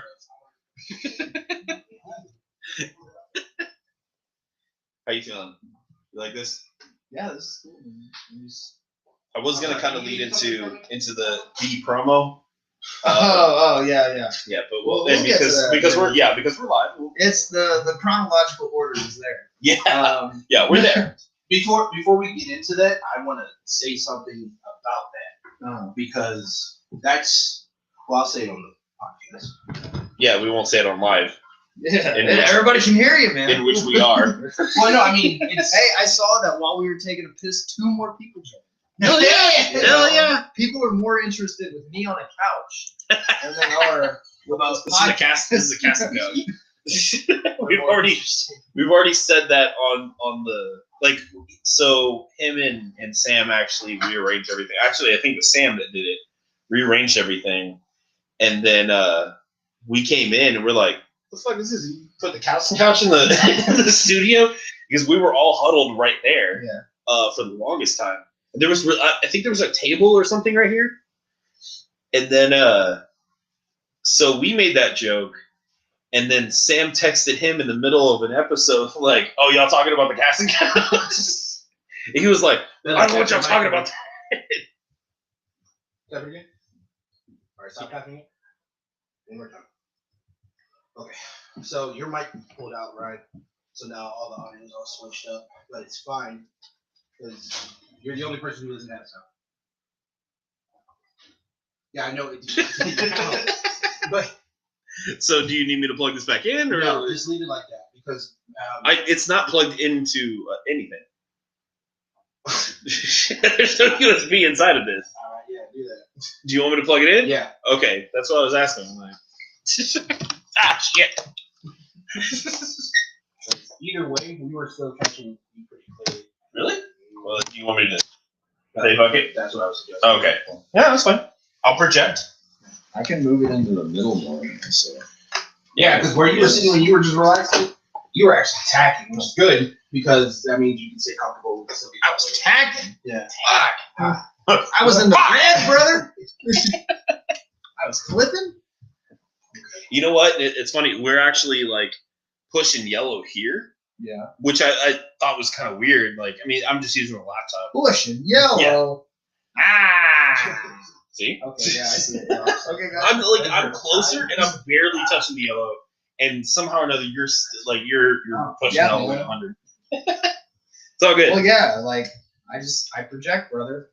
I'm a presence. I'm somebody. I'm barely touching the yellow, and somehow or another you're Did I finish this? Holy shit! Did I finish 2 beers already?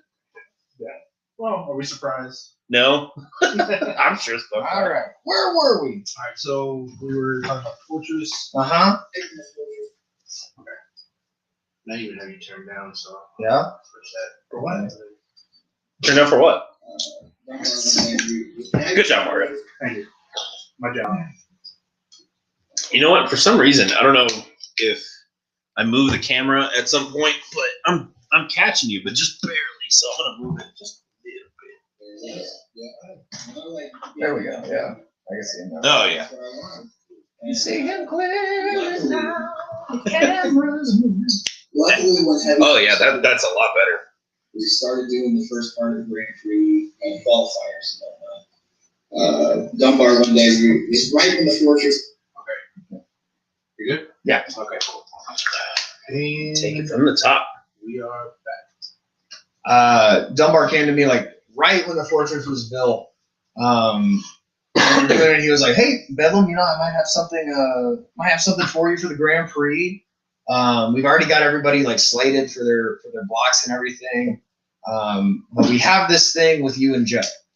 And I was like, "Okay." And I'm glad it was with Joe because to me, like the story there, like at least with the heavy metal crowd, was already built. You know, it was a qualifier for the tournament. Yep. The story was already there. The fans were all in it. And that allowed me to show the intensity that Rodney had given me, you know, because like, to me, man, I hate going in there and doing a match with someone that I've never touched. Right? Not because like I don't like working people for the first time, but it's because I would rather, and I think every wrestler would rather have something that they already know that they can sink their teeth into. Yeah. Right? And with me and Joe, it was like the year before that was the biggest thing, in my opinion, the biggest thing that heavy metal had built on that Thunder show was all the way, our shit, all the way up to that ladder match. That ladder match, we had like at least 150 people there in that warehouse. It was loud as hell. I remember that match. They moved the ladder right before the main event. They moved the ladder to a different spot, and you could hear people like get out of their seat. Like the pop for the ladder move was like, oh shit, like okay, all right, like, and so me and Joe had the match and whatnot, and like. They wanted to keep me off like their TV for a couple weeks, and I was all for it, you know, because like everybody was kind of figuring out like, okay, how do we want to get back into this wrestling shit? You know, like how do we want to like just go into it, do as many matches as we can, or do we? Because this was like the pain. This was This was right when. So I'd say that match was like 7 months before, 7 months after the pandemic started, and so. I was like, you know, man, it was already September and like I didn't really have a whole lot of things lined up. And I was like, you know what, man, I might just take the rest of this year and just kind of regroup. Because I had already been doing that for the last 7 months. And so I was just like, you know what, man, like we'll call it whatnot. But I mean, I did some bookings for like Rodney and a couple of like weird, which I'll get into. But But then Just some customs. Kiefer, no, I never crossed that line. Is that a type of thing? Customs? I feel it is and it isn't. At least like from the outside in. Like I feel like that's a thing that can go south. It Yeah. can. Yeah. Yes. You let regular people like book a match like that. They don't. Well, know. the thing is, the people that pay for customs are not regular people. Yeah. So Because I don't got that kind of money. And I'm a weirdo. But anyways, man. So we'll move past that. Please. So you were doing some stuff with Rodney. Yeah. And so Kiefer Bartek hits me up. Kiefer Bartek, owner, El Jefe of New Texas Pro Wrestling. He hits me up and he's like, "Hey man, we're running a show in San Antonio at the Heavy Metal Fortress." And this was when Heavy Metal in New Texas, because the original idea of the Grand Prix was Heavy Metal and New Texas coming together to have two separate blocks to do like just a showcase. And he was like, "Hey man, we're doing a show in San Antonio. Do you want to work Max Heights for the Lone Star title?" And I was like, "Yeah, man. I had some new gear made. I wanted to finally use it." Is that when that shirt came through? No, the shirt actually was in the match with Joe. Okay. That was the first time I ever wrestled with it. The original idea behind the shirt was I started doing an angle slam. So after I did the angle slam, I wanted to drop the straps on the tank top instead of like a singlet. Yeah. I did it once and I ripped the back of the shirt and I was like, yeah, I'm not doing that again. Just because I have to buy my own shirts and I don't want to spend money on another one. So like I started like wearing the shirt just because, nobody wears a shirt when they wrestle. Everybody thinks like people wear a shirt because they're fat. I'm like, well, I just want to wear a shirt, man. Like, cause no one else on here is wearing one. So and it's cool, man. It kind of looks like Bret Hart's little onesie singlet, which by the way is the smartest gear ever. Like you can get as fat as you want and it'll look the same. So I started wearing the shirt, but then like we did the Max match and like he decided to give me the title. Which was I didn't know about it until the day of. Right. We did the finish. And then Kiefer had always let me cut promos. Like he had always like, "Hey man, if you got a promo in you, give me like 1 to 2 minutes, just film it, send it my way." He was like a big believer in my mic skills, which I appreciate greatly. I was able to cut promos after that match, just like, let my personality come out, which was finally when the Teflon John idea was finally fleshed out. And I got to, I had my cameraman, Lil Raj. Shout out to Lil Raj. Shout out Lil Raj. Yeah. My cameraman, Lil Raj, he's one of my best friends. And he had always like held the camera and for like, like the Nasty Co promo contest or whatever. So he was like my camera guy, and like that's the thing that we do together. And so like we were filming all these, and eventually like Kiefer was like, "Hey, I want to make this like a feud with you and Max."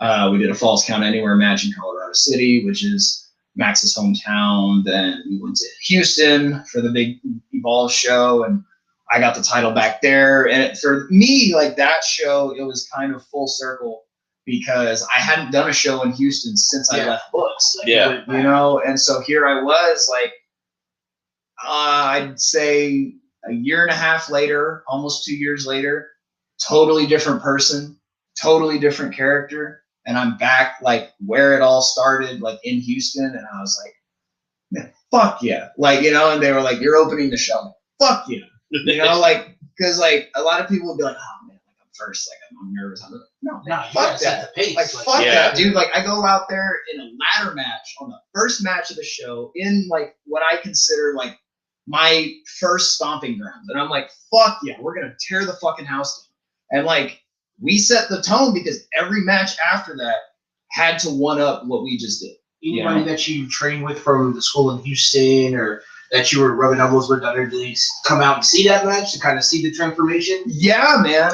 So Chris Ortiz, who I mentioned earlier, I got to roll with him at his Gracie Bar out in the Woodlands that morning. And so I had told him, like, hey, man, we got the show tonight. And he had heard about it through the grapevine and whatnot. And he brought him and his daughter. So that was really cool for him to see, like, that. Another guy, Willie McMichael, who was just one of the biggest reality wrestling fans. Yeah. Which, I mean, like, I rubbed shoulders with Willie, like, dapped him up at shows, and I would see him every now and then. And I came to visit a month before that. And I just hear, like, as I'm leaving, I hear a guy go, Teflon! And I was like, who? And like, it was Willie. And I was like, yo, Willie, dude, what's up, man? And he's like, hey, man, I've been seeing your stuff. Like, keep doing what you're doing. Like, I really love it. And I told him about the show. He's like, I'll be there. And he was there, like him, his wife, his daughter, and like, he wasn't just there to see me. He was there to see, like, everybody who was on the show from Row. But it's, again, like, it's just like, I heard another group of fans that I just love so much. Mark Dyer, Stephanie, and Patricia De La Zerta. Just these guys, like these are the best fans that I've ever had.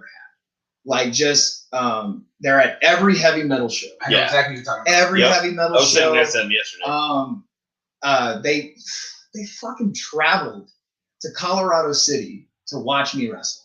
Like I was blown away, dude. Like, they start that first Colorado City show, right? And I'm taking a shit, right? Like, I'm literally, like, in the bathroom taking a shit, and I hear the announcer go, like, who's ready for some wrestling, right? And I'm taking a shit, and I just hear Mark just scream, like, let's go, Bedlam! And I was like, holy fuck, they traveled 4 hours. Like, dude, that shit made me tear up.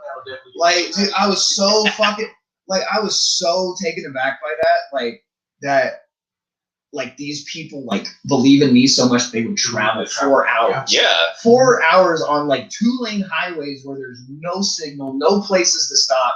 Like, just the shittiest 4-hour road trip I've ever taken. And like, if people don't know, listening to this, like, Colorado City's in the middle of fucking nowhere. It's middle of bumfuck nowhere. Fucking in Texas. nowhere. Like, it's flat land all over the place. Yep. I think there's a subway and that's it. Like, just I It's don't not even know. a restaurant; it's an actual subway. Yeah, man. even their mayor doesn't care about them. Like, we found that out. Yeah, That was the city. that was Yeah, the city. that was the city. Yep. It was a week before the show too, and I was like, "Yo, man, You guys speak for yourself. This is awesome."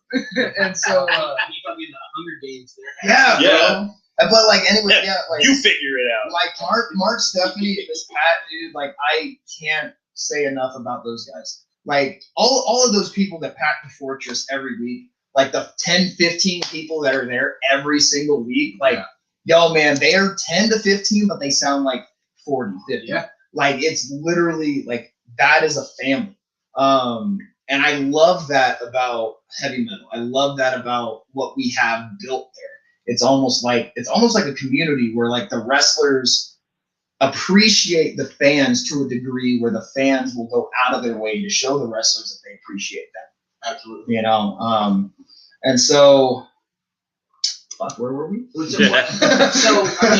we were all over the place, but I kind of want to. Yeah, we really were. I kind of want to direct the conversation. So can I go there real quick? Yeah, man, go there. So, John, can I go there? You can call me whatever you want. All right, Squeaky. Giggles. Wait. Throw some. So, John, okay. So, of course, when it comes to how many fingers? Just one. Let's just do one. Yeah. Sorry, we're about to get into the conversation to where this scotch is going to be needed. So, I'll tell you after the stream. That's funny. I need we're about to get to it. So Did it cut off? The perfect time to Perfect cut time to off. cut off. Yeah, Because I was gonna be like, finger me, Scotch Daddy. That'll be a Twitch exclusive. Okay, so I'm gonna take a little bit of opportunity to put you over here, and not that I need to. Oh, well, thank you. But Put me over, so brother. I personally have seen you around, right? Mm-hmm. But I've never put two and two together in the sense of like who you are as a person and your giving until I was on Facebook and I was captivated by an 8-minute promo that you had filmed at the Fortress in the middle of the ring just by yourself. And the promo was awe-inspiring. And I'm not exaggerating, because for anybody who knows wrestling in any form or fashion, promo's supposed to be quick. It's supposed to get you in, get you hooked up, let you know what the information is and where to go. 1 minute. 1 minute. Pretty much. 1 Yeah. minute-ish. So, but this promo was an 8-minute promo that came from the heart. There was pain, there was frustration, there was anger. There was also respect in there too, somewhat. Whether you saw it or not, me as a person, that's what I saw. And that's where I myself became a Johnny Bedlam fan within that 8-minute promo, to where everything that you did sends me over. I want to talk about it. I want to know what prompted it. What was your decision to go that route, to do that promo? I also want to know any hesitation. I just want to know how you felt, which led to it, and I want to know what happened after. So, by all means, let us know. Yeah. There you go. Take it.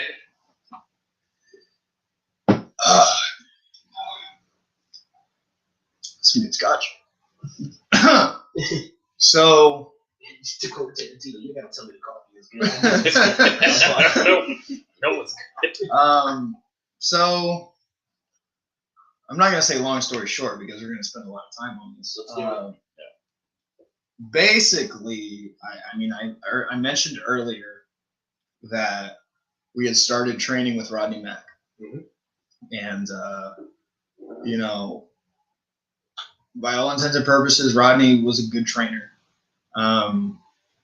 Rodney brought in his wife, Jazz, and either Jazz or Rodney brought in Thunder Rosa.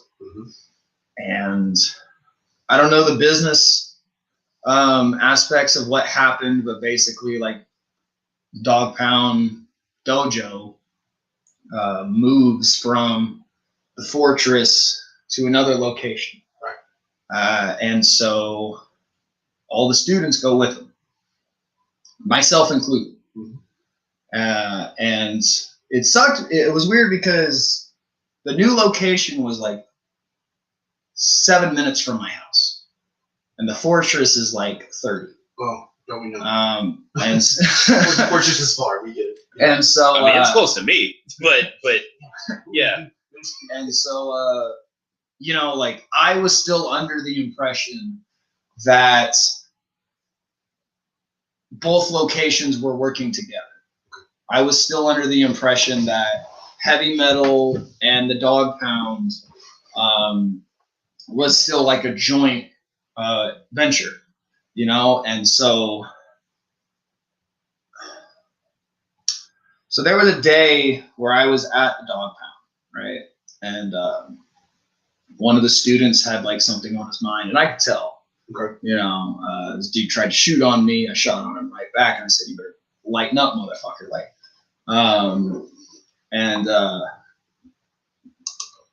Thunder Rosa gives like this rah speech about, like if anybody says anything about us, they're just a bunch of haters, right? And there was like this weird feeling of like, we're not associating with heavy metal anymore. And I was like, okay, like, all right, like I was a little like skeptical. I was like, it sucked because like I looked at them that night, unbeknownst to me of what was going on. And I looked at them and I looked at Rodney and I said, thanks for treating us like family. Thanks for, bringing us in. And and doing this for us. I really appreciate it. Like, you guys have treated us like a family. And I was looking at Rodney, Jazz, Thunder Rosa, and her husband. And I messaged Dunbar that night, and I said, like, hey, man, I don't know what's going on with the school, but I want you to know, like, personally, I want to come to you and tell you that, like, I'm still going to be at the dog pound just because it's 7 minutes from my house. Yeah. You know, and I was unaware that the relationship was severed completely. I was unaware of that. And I, you know, I talked to Dunbar about it, and he was like, yo, no hard feelings. No, like, yeah, he can't blame the students for wanting to get better. Yeah. You know, you can't fault that. And so 2 days later, I had messaged Josh Del Barrio, Nerd Rock Josh. Yep. And Josh was someone who kind of has helped me flesh out what Teflon Johnny Bedlam is supposed to be, right? He's a guy that I can come over to his house. He's the guy that took the picture on the shirt. Like, he's the, you know, he's the creative genius behind, like, a bunch of the stuff you see on heavy metal. And I had messaged him, and I was like, because I had already talked to Great Scott. I already talked to Dunbar. And to me, Josh was the last person that I needed to talk to. And I do apologize. And I don't mean No, go ahead. But you did bring up a good point about the people you spoke to. And of course, I'm not asking for specific persons. Martin, you got something? No. Okay. What was the overall consensus of the people that you had spoke to when you, just real quick, like, was everybody kind of in the same place of confusion?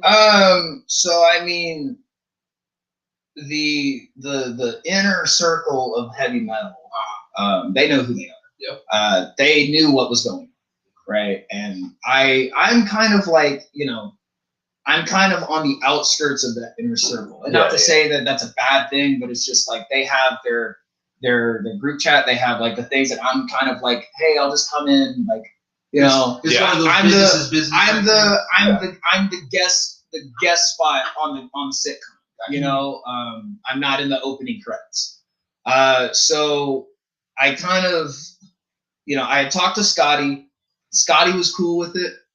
You know, I had like an hour-long phone conversation with Scotty about it, and he was like, "Hey," he was like, "Brother, hey, don't worry, you're good with me, man. Hey, brother, don't worry." Sounds exactly. And he's you the know, only person who came to HSH and didn't request like alcohol. He wanted cheese pizza. Yeah, he requested pizza. Scotty's an interesting cat, man. Yeah, he's a very interesting cat. He's and the last show at McAllen, we had a sit-down conversation. He was like educating me on like Bitcoin and like cryptocurrency. Holy shit! And I was like, this is Yeah. like, I was just eating. He's like, this is wild, Austin. Yes. Like, you know, and I had like I think a 40-30-minute conversation with him yesterday about absolutely nothing, and I still felt like a better person. That's really walking away from it. He's a very intelligent human being, and Absolutely. he's a great human being too. Absolutely. So I do apologize. So, No, it's fine. We've already gone on enough tangents. But yeah, I talked to Scotty for like an hour, and Scotty was, you know, fine with it. Like, I just taking care of that base. I had messaged Dunbar 2 days before, and it was kind of like a quick, like, yeah, man, no hard feelings, and don't worry about it. You know, and it's a text bubble, so I can't read like how he actually feels about it. Mm-hmm. And so I went to Josh's house 2 nights later. And the interesting thing is I had gone to the dog pound right before that. And this is after Scotty had kind of fleshed out like what was going on, you know, like what actually happened. And like he sent like this thing, and I was like, So he told you exactly. He basically, the dog pound had a group chat. Mm-hmm. Scotty blew up the group chat with all the info, just info bombed, right? I was high as shit, and I was like, oh fuck, like, yo, like my angst started kicking in. I was like, yo, what is happening? Like, and I messaged Scotty. I'm like, yo, man, like I had no idea. Like I had zero idea that this was going, like that this was a thing. And can you touch on what that text bubble was?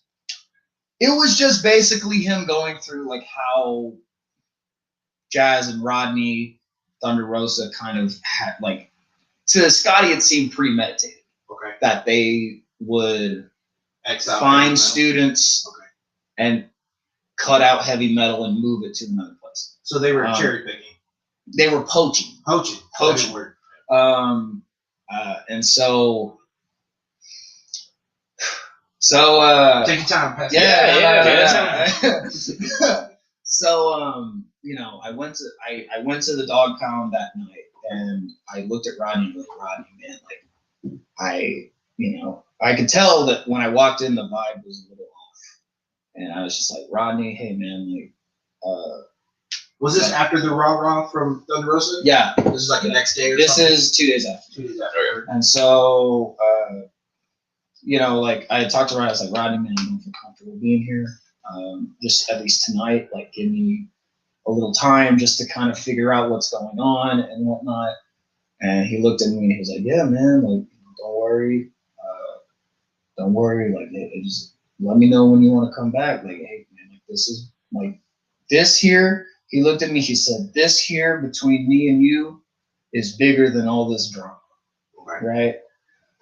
Bigger than all this drama. He looked at me, he looked me in the eye and he told me that he loved me, gave me a hug, and that was the last time I saw Rodney Mack. Okay, before you move on.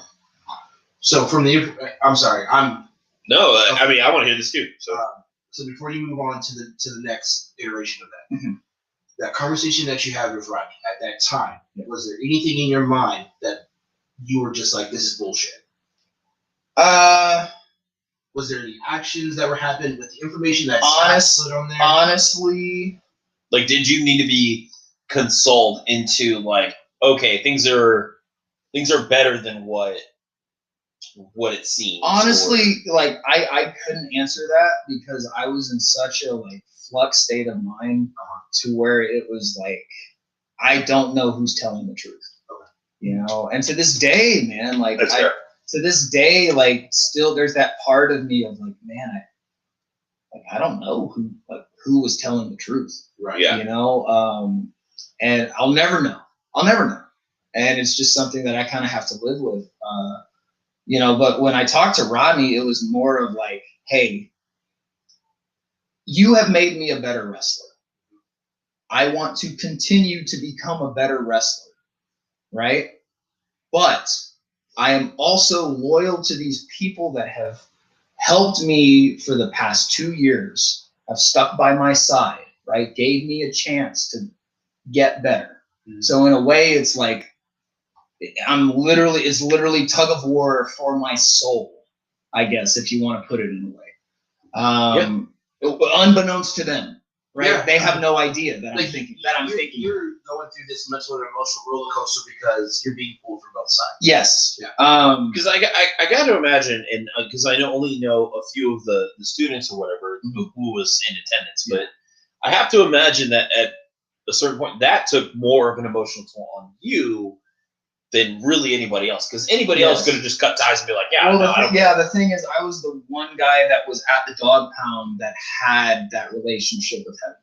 That had like the tenure, that was on the Thunders, saw them go from the warehouse to the Fortress, saw them go from the guillotine room to the 502 bar. Like I was there for all of that, and it was so like fuck, I don't I don't know what to do. Yeah. Right. I don't, and so that night, I had the conversation with Rodney. Right, he gives me the whole, I love you, man. Like this is bigger than all of this. And so I messaged Josh, and I'm like, hey, man, do you mind if I just come over for a second, just talk, talk about this whole thing? Of course. Knock on the door, go into Josh's living room, and we hash it out. And from what I know, Josh kind of took it personally that I chose Rodney, and that didn't sit well with me. Okay. Not because I was upset with Josh, but more so because the perception. Well, I felt like I had let someone down. Gotcha. So Dunbar's wife, Tanya, Beto, the commentator for heavy metal, and Jesus, Jesus De La Rosa, one of the cameraman production guys, who's actually had a couple matches under his belt. He's doing fucking fantastic. Yeah, and you'll be able to see it on IWTV yes, on plug, brother. on Tuesday. Anyway, Wait, Tuesday? Next Tuesday? Tuesday, yes. All right. Or the Tuesday after. Yeah, the Tuesday I after. can't 2 remember. weeks. They In take 2 Tuesdays. Tuesdays. Whatever. 2 Tuesdays. But they all kind of came over, and we had like a little sit down, like a little like, let's just flesh this shit out. Like, let's get all the cards on the table. And so Dunbar was kind of, talking to me, and I was talking to all of them, and I was like, look, man, I just told you, it's 8 minutes from my house. Like that was the selling point, that it was so close to me that I was like, I can't say no. Yeah. Like I can't say no. Because why wouldn't you? Exactly. And I was still under the impression that it was a joint venture. Yeah. And so because that honestly, outside looking in, that's how we perceived it. We had our own conversations about this, it looks like in our group chat, it looks like heavy metal and Dog Pound split into two different places. That makes sense because one might be further than the other or whatever. Yeah. But I personally thought it was just expansion of business. Yeah. You know what I mean? That's now we have 2 locations that you can train at. If you can't come to Rolling Oaks Monday, Wednesday, Friday, you can come to whatever other days. And we literally thought it was oh shit, they're taking over San Antonio. We thought it was a dope play. We were like, man, that's fucking awesome. Taking a big swing. That's how we saw it, and we don't know shit. Yeah. So yeah. Well, at the time, yeah. So anyway, we fleshed this out, and so the pricing. So I was paying $150 a month at the heavy metal studio. Okay. 100 of that was going straight to Rodney, and 50 of that was going to the building, which Rodney had told me when I started that was the deal, right? And we were in TWA, Texas Wolverine All-Star facility. Yeah, over right? Southtown. Yeah. Yeah. And so we were over there, and that was the first day that I came, and I met Rodney, and Rodney was like, "You've been working for a little while, haven't you?" And I was like, "Yeah." And he was like, "All right, so I charge $100 a month, and then 50 goes to the gym, right? The little Wolverine All-Star place." Yeah. And so when we moved over to the Fortress, he had told me that it was the same thing. 50's going to Dunbar, and then 100's going to me. And so I was like, okay, I was fine. That's the same price that I was paying at Books a month for tuition. Books stretches it over 2 years instead of a huge down payment, right? Of $4,000, Jeez, right? Which some places do. We've had that conversation. It was with Book. It was like a $300 down payment and then $150 a month for the next 2 years. Which I was like, that was the same price I was paying at my CrossFit gym before I moved. I was totally cool. Yeah. I had the funds, I had the means. Let's do that. So I was paying $150 again for this, but I was also paying $180 for my CrossFit gym. Okay. Right? 2 months before this, I lose my job. Right? I lose my job. My income is non-existent. Right? And I'm just watching my funds Just go down. just drop. Right? So I was paying $150 a month. When I got to the new location, Rodney had told me that they were putting the price at $220 a month. And I was like, yo, man, from 150 to 220? From 150 to 220. Okay. And I was like, whoa, okay, I told you a month ago that I just lost my job, man. I don't have $220 a month on me. I can't do that, and I was just like, give me some time, whatnot. And he was like, if I put it back at the old rate, could you come? And I was like, you got yourself a deal, right? I was like, yeah. I ended up actually paying 120 because the gym was charging less than what the Fortress charged and what Wolverines charged. So I was paying like 120 a month. But the 100 was still going to Rodney. And like I was cash apping Jazz. I was cash apping them like every month, or I would give 100 in cash to Rodney. Right. And so I had mentioned to Dunbar that I was paying less because he was like, Bedlam, like if you stay now, I have no sympathy for you, right? You're paying triple what you paid at the Fortress. Like he said, you're paying triple. And I was like, whoa, no. I'm paying less. And he's like, what do you mean? I was like, yeah, I was paying 150 at the Fortress. I'm paying 120 there. And he's like, whoa. Why were you paying 150? And I was like, because I thought that's what the deal was. That the deal was like 50 to the building and 100 to Rodney for training. He's like, no. You were never supposed to pay training fees. You were never supposed to pay. There is a document with my name on it as an example. It says, workers who have worked for heavy metal on a consistent and regular basis do not need to pay training fees, i.e. Johnny Bedlam, right? And so You okay? Yeah. Okay. It hit Mario like a ton of bricks. So We both can't not be okay right now. So I was paying $100 every month for 5 months that I did not need to pay. And once he told me that, like there was this like awkward silence. And he was like, This was in this powwow with all this was in this powwow, and he was like, no, you were never supposed to pay training fees.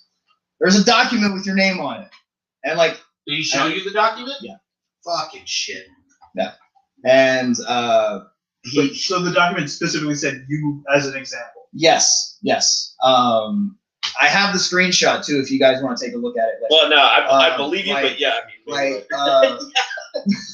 But it was this weird like silence for a second, and then Dunbar just went, "You got worked, man." I'm trying.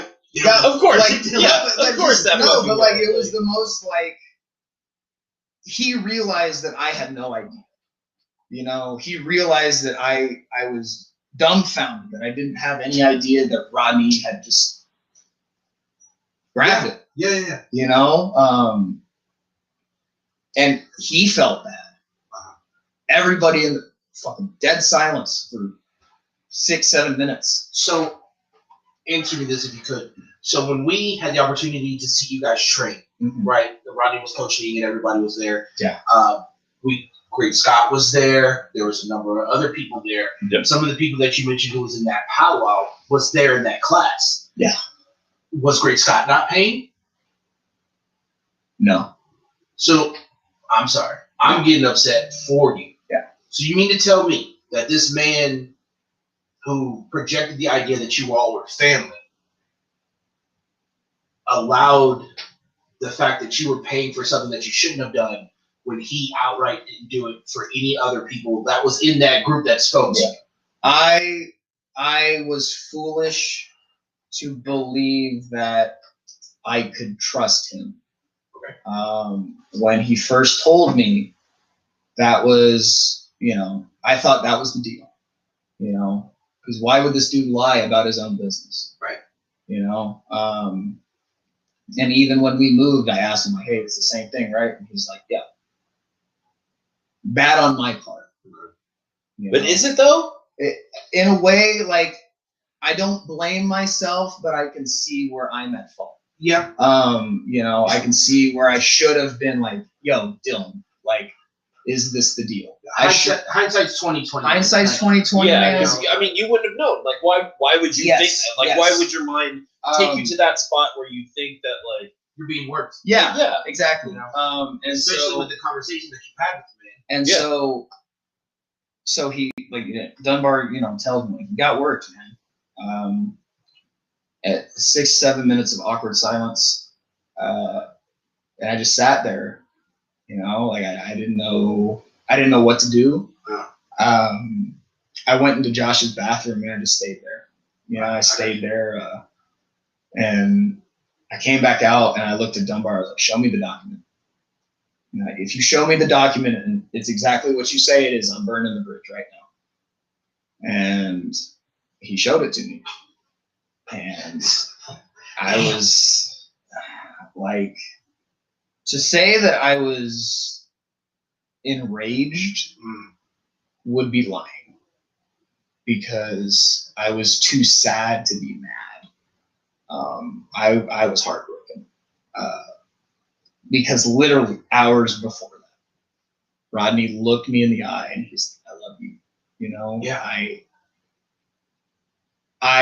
he said that our relationship was bigger than this debacle that was going on, you know, and he was like, "Bring your problems to me, you know, bring your problems to me. We'll talk about it." And that night that he called me out at training, that was when he said that, you know, because I was going through a bunch of shit personally.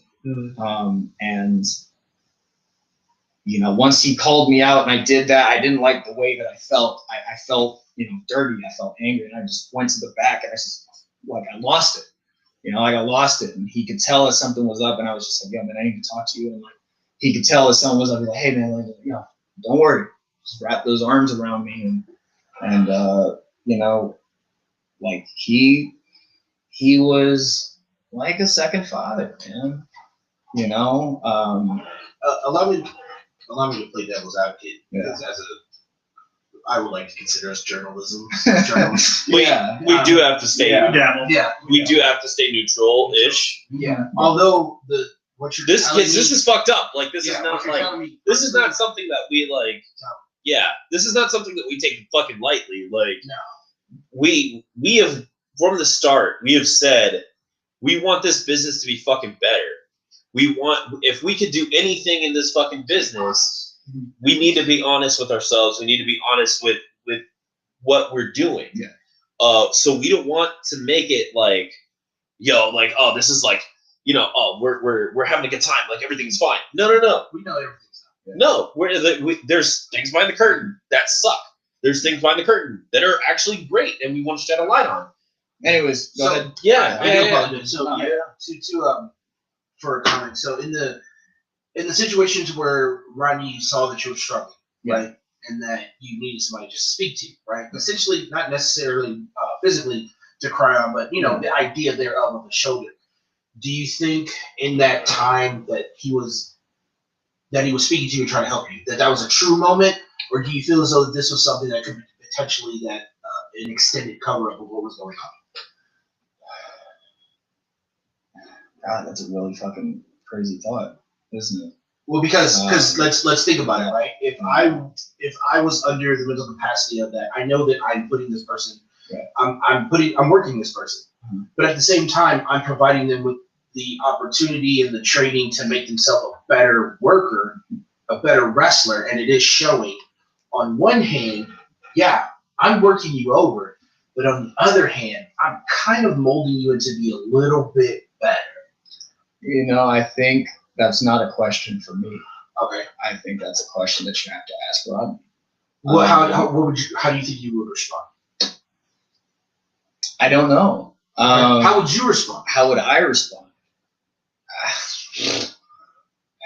Well, one, I would never do that to a person. Yeah, absolutely. At the same time, to me, I'm more of a human being to where I can't look someone in the eye and tell them that when I know that there's something going on. Like, I just have too much of a guilty conscience. Like, I can't. I'm horrible at working people. You know, I've gotten really good at it in like the last month, but like, I'm horrible at working people. Yeah. You know, because to me, I am an open book. Like, there is no reason why I should tell you something that deters you from the actual truth. Definitely, there is no reason for me to kayfabe you or to keep you like on the outs of what's actually going on. To me, I guess it's just how much of a human is he? You know, how much of a human being is he? Do you feel as though, and I'm so sorry, but these are just popping up. No. You guys, stop me if you have something. Do you feel as though the idea of the star power that somebody such as Thunder Rosa was bringing at the time, with her launching over to AEW and all of the things that she was going, that's what led to just, let's be for real, the money side? Yeah, because it's an unofficial official contract. Yeah. Right? Like, And for some reason, you were left in the balance. You know, I think the fact that she was with AEW at the time, it was a draw. It was a draw to the school. Yeah. You know, the girls that were there, by all means, like, and that's one thing, like, people said that we were trying to take away from the girls getting on national TV. No, They're talents. no, we weren't. I was talking to them personally, and I was like, yo, congrats. Like, because they absolutely fucking like, did that. go make the most of this. Yep. You know, like, do what you gotta do. But I think Scotty said it. He was like, you know that's always going to be tainted because, like, you guys got the opportunity, but the reason you guys got it is because they brought this person in who screwed over these people. You know, so it's like this weird, like, I don't think the girls need that on their conscience. Like, they have nothing to do with it. But seeing them on TV for us, it's just like, man, you know, like, I know why they're there. You know, I know. And it's interesting that you bring it up because us as spectators and fans and media outlets, journalism, we see that and we go, because Maddie was sitting in our studio. Yeah. You know, she was here before all of this was even on the walls. Yeah. You know what I'm saying? And we even said it. Damn, like, we're going to see you, right? Who else? Help me. Mario, you're my brain. Brooke Vixen, Jasmine Laura, we talked about them on the podcast. You know, and so from us, right, on our end, we see that and we go, but then I can imagine with you being on the other side of the spectrum, you're just like, damn. Yeah. You know, like, I had reached out to Maddie and Bert, and I had, you know, said, like, hey, congrats. Like, you know, good job on you. If anything good came out of this, you guys got on national TV. Like, I was talking to Maddie, you know, on the regular. I was like, hey, like, congrats on this. Like, I would watch her matches and I'd be like, yo, like, good stuff. Like, just fucking, like, you're doing your thing. So the fact that people think that we were trying to take away from their success is, like, asinine to me. But going back to let's circle back because now I just want to going back to like the star power of Thunder Rosa, like, that of course, like, you put a name like that on a school, you can jack up the price. You add, you know, her husband coming in with, like, this social media pitch of, like, hey, we can get you more followers, we can build your brand, blah blah blah. You can jack up the price. You know, like, the way they presented it was top notch. Which, by the way, this is an exclusive here, and I specifically saved it for this podcast. I, on good faith, know that with that social media platform and the education that they're providing, Really? Followers. Holy shit. I have that on good conscience and good notification to know. Yeah, that's why I got a bunch of messages after I posted a pic asking me to collab. See? Yeah. So, and if you want proof, after we do this, I can show you on our personal page. Sliding over to where it's the same thing. That'll be fun. Have you seen it? No. But yeah, man. So, like, back to, like, the chronological part of this whole thing. Right. Oh yeah. So I guess just kind of put a little bit of time on what I see on here and how we're jumping it. So yeah. You get the powwow. Dylan drops the bomb on you. Yes. You go through that emotional firewall. Was the very next step to do the promo, or was the promo you decompressing, formulating your thoughts, and then eloquently presenting? So the funny thing was, the next step was actually getting my card off file at the new location. Off file. Got it. Yes. I talked to. So the way that they set up their school, it was connected to like a 365 fitness gym or whatever. And so I had kind of built like a little bit of a rapport with the guys at the front desk. And I went in there the next day and I was like, hey guys, I need to talk to you. Like, I just like behind closed doors and you talk to you about something that's going on with the wrestling school. And we fleshed it out. They gave me the number of the GM. The GM called me while I was at the Fortress with Dylan, and Dylan was able to give them the lowdown. He hated the idea of poaching because he's from the jiu-jitsu community. And if you poach students in the jiu-jitsu community, that's like all that war. The GM. Yes. Okay. Side note, that morning, it's funny because I had seen my CrossFit coach that night of the powwow, right? I'd seen him right before it. And I told him, like, it was right after my conversation with Rodney. And I looked at him and I was like, yeah, man, like, we're all good. Like, you know. So this was after Rodney, before the powwow? Yes. Gotcha. I looked at him, I was like, hey, man, yeah, we're all good. Like, we're solid. You know, like, me and Coach fleshed it out, and we'll be fine. And then the next day, I went into the gym, and he could see on my face like I was messed up. Yeah. And he gave me the whole like, Kenfo, what's up? You know, like, what's wrong? And I looked at him and just said, he lied to me. You know, he lied to me. This is you speaking at my CrossFit. Your CrossFit. Okay. Who to me is like one of my closest confidants. So this is you telling him about what you found out? Yeah. Okay. And I just looked at him. I said, he lied to me, man. He lied to me. He was taking my money when he wasn't supposed to. And I just remember that was the only day that I couldn't finish a workout. I was deadlifting, just angry deadlifts. Like, you could hear them. Yeah. Like, and you could hear it. And after the second set, I dropped, started bawling. Middle of the gym, no one else there, just me.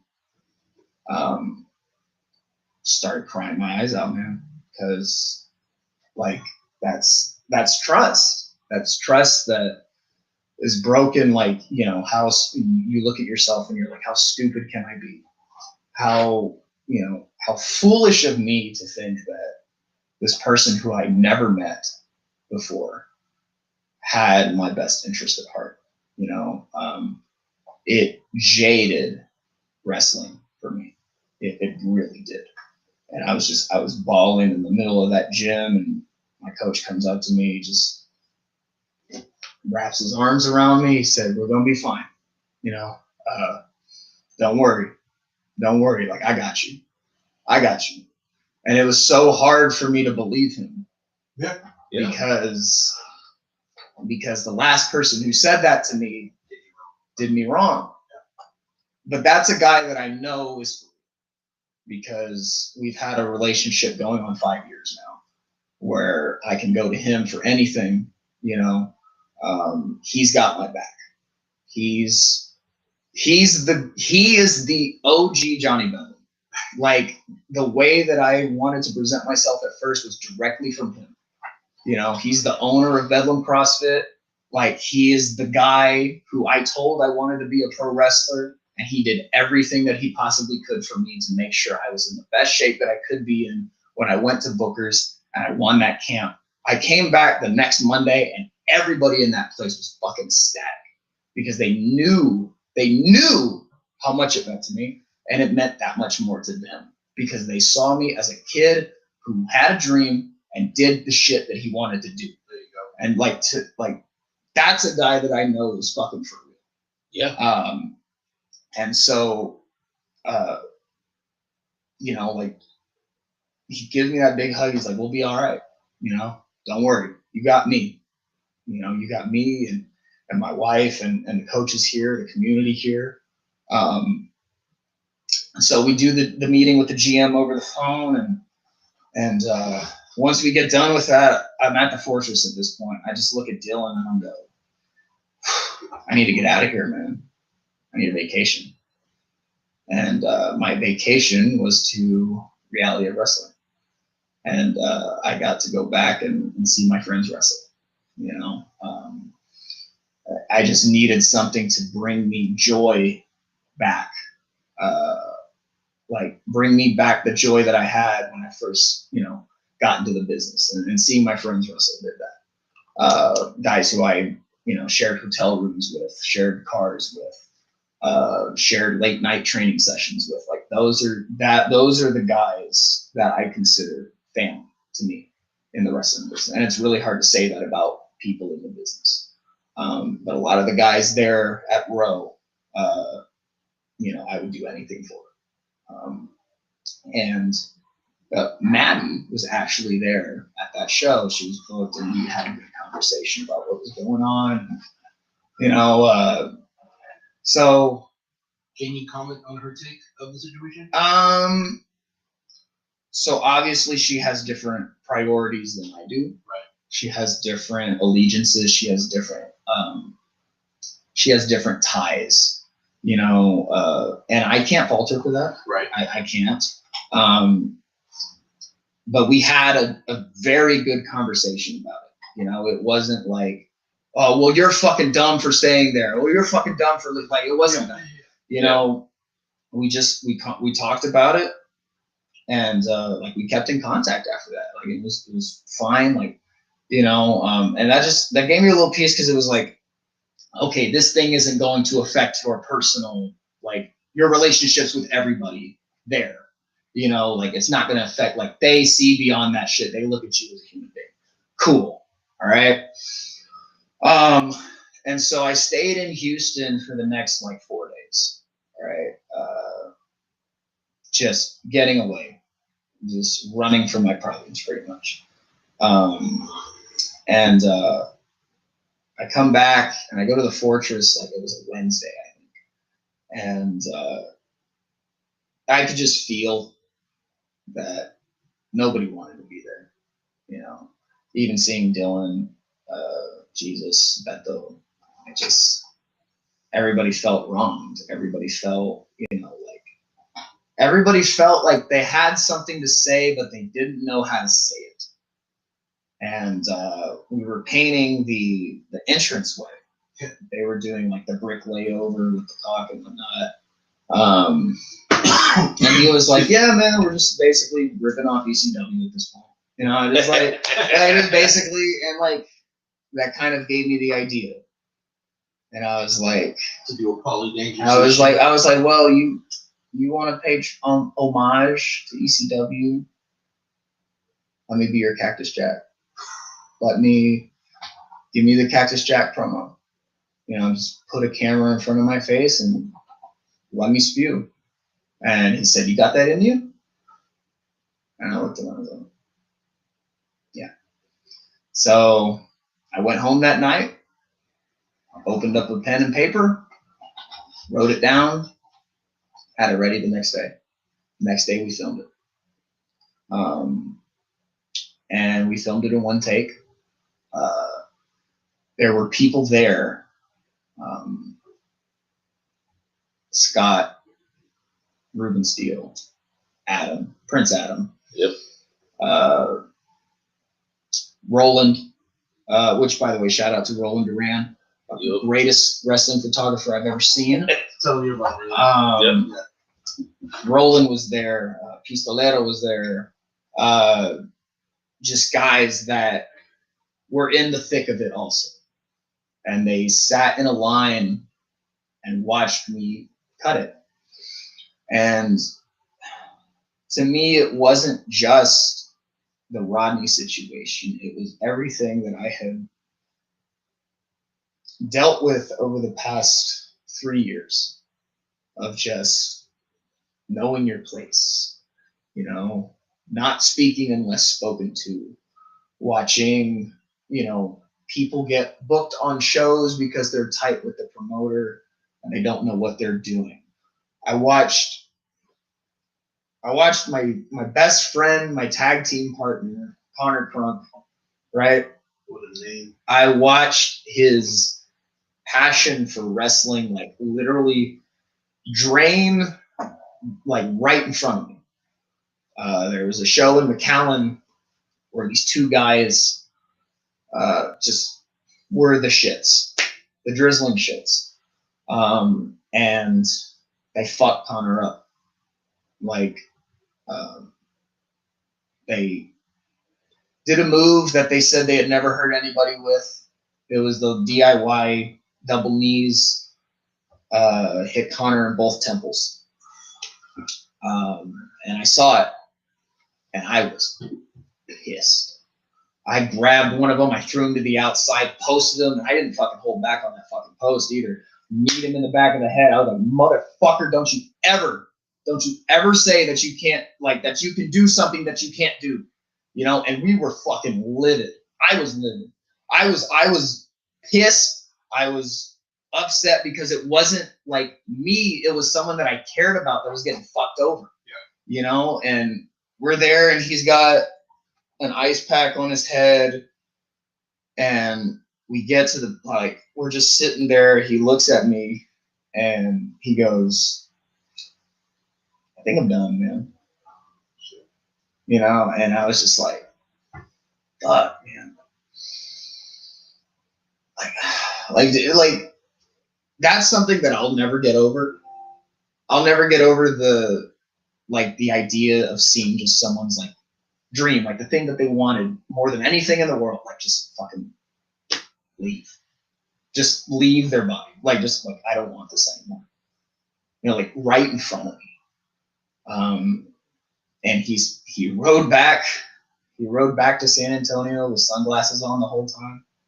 You know, just like he was trying not to fall asleep because he didn't know if he was gonna wake up. And I said that in the thing. You know, so it was basically just like an amalgamation of just all the shit that you have to deal with when you sign up for a wrestling school. And, you know, you're promised that, like, you can be a star, right? You can be something. But they don't tell you about all this other shit that you have to deal with, you know? It was like, it goes back to fucking the allegory of the cave, brother. Plato's allegory of the cave, man. Yep. Once you pop out of that cave and you see what's on the other side, there's no way you can go back in that cave and say everything's the same. Yeah. Yep. You know? Like, it was just, when they hit the red light and it was 3, 2, 1, I was like, fuck it, man. At that point, to answer one of the questions you posed, I did not care. I did not care if it got me heat, which it did. I did not care if it got me blackballed, which it did. I did not care if people had a problem with it, because at that point, if you told me you have to quit the wrestling business tomorrow, I would have said, fuck you, thank you. You know, I would have said goodbye. Which, to think about, is just so, like, it's surreal, because it's like I was the same. Like, I wanted this more than anything in the world. You know, I wanted to be at the top. I wanted to get to a place where I could be successful, and to see all this shit just pop in unannounced, you know, it ruins it for you. You know, even like now, man, shit just keeps popping up, and it's like, fuck, dude. Like, why? You know, like, and so, I mean, when the promo happened, they had kept it like under the rug for a couple days. We shot it, we released it the next Monday. And there is a certain Texas promoter that was not a fan of this promo. And he goes on to bash it, to say that heavy metal is just a shindy in a food court, right? he says that I'm playing the victim because he didn't steal my money. I gave him my money. Basically just talking a bunch of shit. Subtweeting me, right? Subtweeting me like a middle schooler. Like a middle school. This is a 50-plus-year-old man probably. Subtweeting me like a high school, middle school girl. Sends me a message 5 hours later. You all right? Really? Yeah. What? Yeah. Wow. And I was like, oh, okay. The fucking audacity. So like, I put out a little thing. I was like, I'm not stupid. I can see you. Like, it's like I see what you're saying. Yeah. You know. That was also the same person that fucking said that we were taking away from the girls getting on TV. You know, and I was just like, and what's funny is this person, this situation had nothing to do with them. It had nothing to do with them. Absolutely nothing. Right, But they were just just in the loudest, the squeakiest wheels. They fucking. Yeah, it had nothing to do with them, but he was touting that the Dog Pound Dojo was the greatest thing, right? And that anybody who opposed the Dog Pound Dojo was just a hater. God, it sounded fucking familiar. Yeah. You know, so there was obviously some backlash from it, but I didn't care about that one person because the people that spoke more to me were the boys. Yeah. The boys that messaged me and said, I felt that. You know, I saw what you said and it struck a chord with me. You know, it struck a chord with me because I've been there. You know, hey, the screen's black, bro. He's in the back. Okay. Yeah. It was like, you know, the boys that came to me and said, like, everything you said, you know, resonated with me because I remember this, I remember that, you know, and if I can get the respect of the boys, the respect of the people that I'm in there with, yeah, that trumps any opinion of a promoter, any opinion of a promotion. You know, I could care less. I'll gladly be blackballed from the business if it doesn't mean that I have to work if it means that I don't have to work for scumbags, you know, or money marks. And I just, you know, I had it at that point, man. It was so, like I said, man, if you would have told me I had to quit the next day, I would have just, you know, and so that was what the promo was. It wasn't just something that I thought of on a whim. It wasn't something that was exclusive to the Dog Pound situation, but the Dog Pound was the catalyst for it. You know, and yeah, man, like it was built up and I didn't know it was being built up. Yeah. So once I got it out of my system and once we did it, once, you know, the reaction happened, I was a little at peace with it, but not entirely. You know, it was still in the back of my head. Like every time I would walk into the fortress, every time I would see Dylan, every time I would see any of the guys, it would click back, you know? And so over the past like 2 months, I've been able to kind of come to peace with it and the entire situation pretty much, honestly, through the feud that I had with Max Heights, which was interesting. I'm not going to give away anything because it hasn't streamed on IWTV yet. But we had an I Quit match this past weekend in Colorado City. And I had came up with this idea for a finish. And as the finish was playing out, I knew that was going to give me some sort of catharsis. It was going to give me some sort of like peace, you know, because like basically it just involved me getting hit over and over and over and over. And I was handcuffed, tied, had nowhere to go. And this is kind of like art imitating life, I guess. Because like I felt like I couldn't run from this. I couldn't get it out of my system. I couldn't get it done. You know, I couldn't be at peace with it. And so I'm just getting hit with these shots, man. And the ref keeps coming over to me. He's like, "You gonna quit? You gonna quit?" And I was like, "No, no, no, no. You gonna quit? No."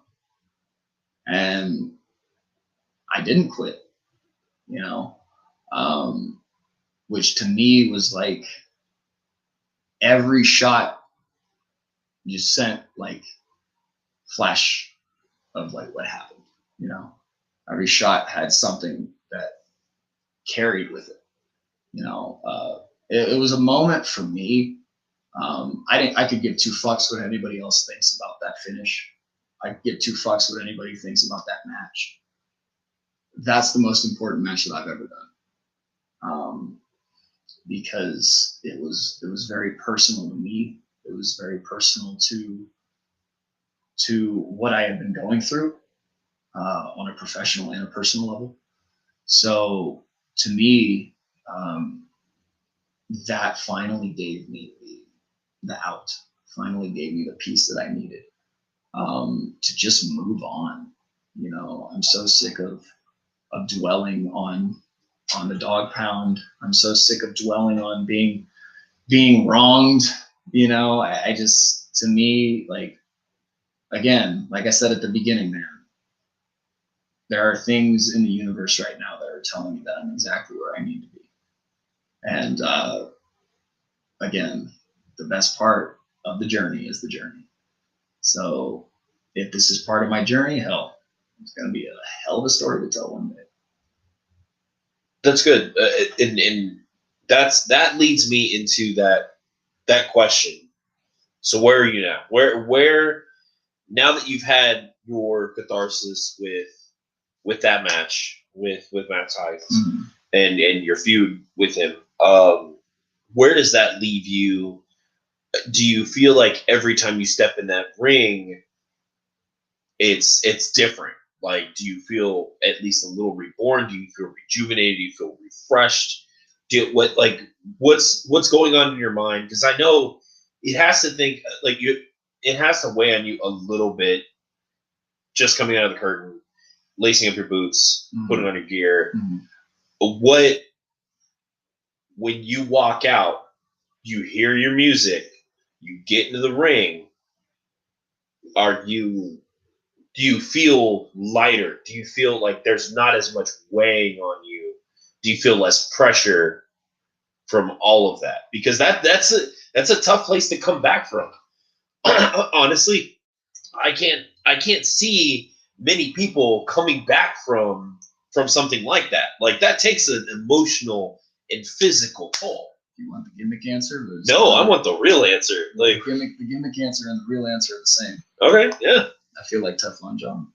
Fuck yeah. You know? That's because I feel like 90% of people, if they would have gone through that, would have called it. You know? And it would have been no fault. I was almost there. I was almost there. But the fact that I didn't, the fact that I see what the dog pound is now, the fact that I see what heavy metal is, where heavy metal's going.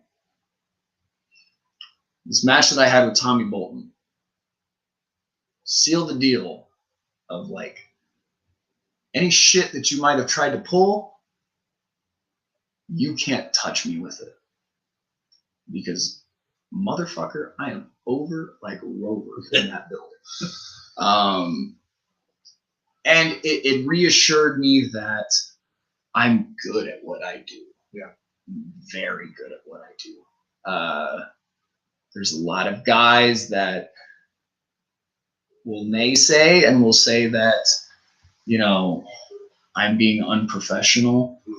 There's a lot of guys that say that I'm very outspoken. What I say to those people is, you can kick rocks. Because I'm making the waves now that you should have made 6-7 years ago.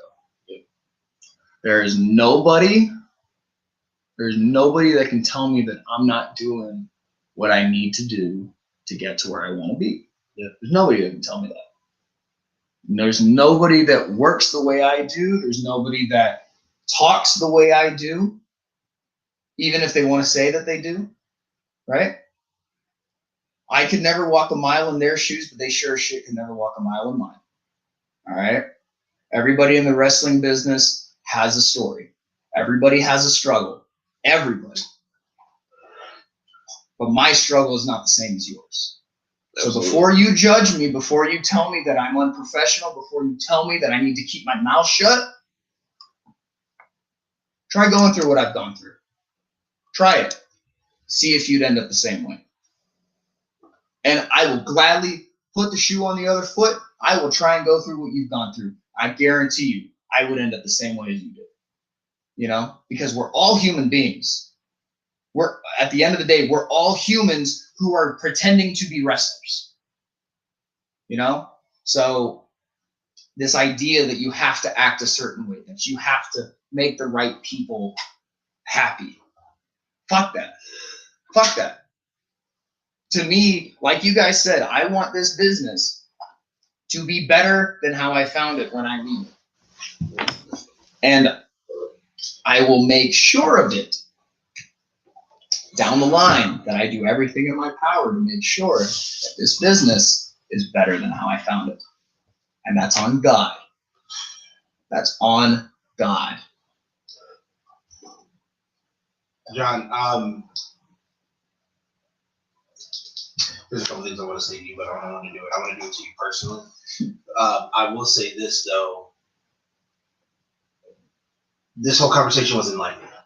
Yeah. This whole conversation was great to say the least. Like I'm somewhat at a loss for words, which is weird because who everyone knows me, that's not really. Yeah, no, you talk The about verbosest of people. Thank you. I'm going to write it out here in a second, but I don't want to take away from what we normally do. All right, give us the word of the day. Actually, I've been thinking about this the entire episode and going back and forth on what the word of the day should be. But after all of this, the only word for today can be Teflon. Yeah. And I think there's no better word. Yeah. Battle tested, battle approved, Teflon John in the HSH studio, and I'm different from this conversation. And I appreciate you coming in here, being honest, being who you are, and taking the time to just let it out. Yeah, man. And, you know, like, thank you guys for, like, bringing me into the studio and giving me the chance to kind of spew because,